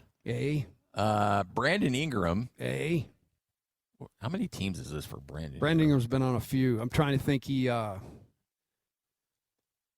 Pelicans. All right. Wizards. Okay. He was a Laker at one yep. point. So he started with the Lakers, then to New Orleans, and then to Toronto. So this is only his fourth team. I could have swore there was another team in there. I like Brandon Ingram as a player. I mean, I don't know. He's going to move the needle a ton to win on his own, but he's a very talented guy. Last year averaged 21 points, 5 rebounds, 4 assists a game. Like he's a stat getter. And Toronto was good last year. I mean, I think I think they could have won the first round series against Cleveland had they had their point guard who was hurt. So Emmanuel Quickly, who I also really like, not just because he's quick. Brandon Ingram is only 28 years old too. So I like it. That seems to be a good move. Again, I think Toronto definitely paid a lot to get it, but they also get Kawhi back in Toronto Raptor gear. All right, we'll wrap up this bad boy next. 97.5, the KSL Sports Zone. Miami, July 5th and July 31st. Ice Cube's Big Three is back at the Amerant Bank Arena, featuring big stars like Dwight Howard, Joe Johnson, Lance Stevenson, and more. And featuring your home team, the Miami 305, led by Michael Beasley. Grab your tickets now at big3.com/tickets or Ticketmaster. Presented by iHeart. You're locked on to Scotty G and the coach, Tim LaComb. Now I know y'all are tripping. Presented by Mountain Land Supply on 97.5, the KSL Sports Zone.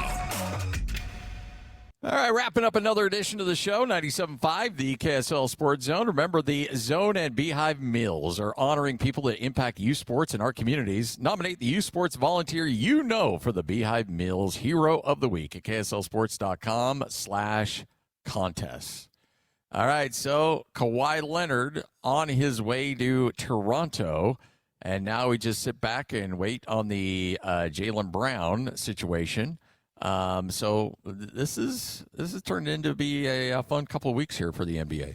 It's going to be great, and like I said, it's gotten pretty interesting year by year to watch guys hop around and watch the teams kind of strategize on how they can be more relevant that year.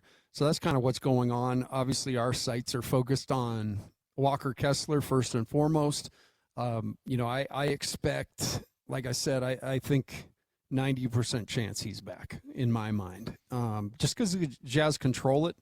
And like David said, if they owe money or realize they're going to be in trouble down the road, that's something you can work toward. You don't have to make that decision today. Well, and that's, I think you bring up a good point there too. And look, if the number gets crazy, I know there's a walkaway price. That's going to be well established. But also, I think that walkaway price might be a lot higher than people think, even past 35, 36 million. Well, yeah, because you've got so many things that time-wise they've come together so nicely for you.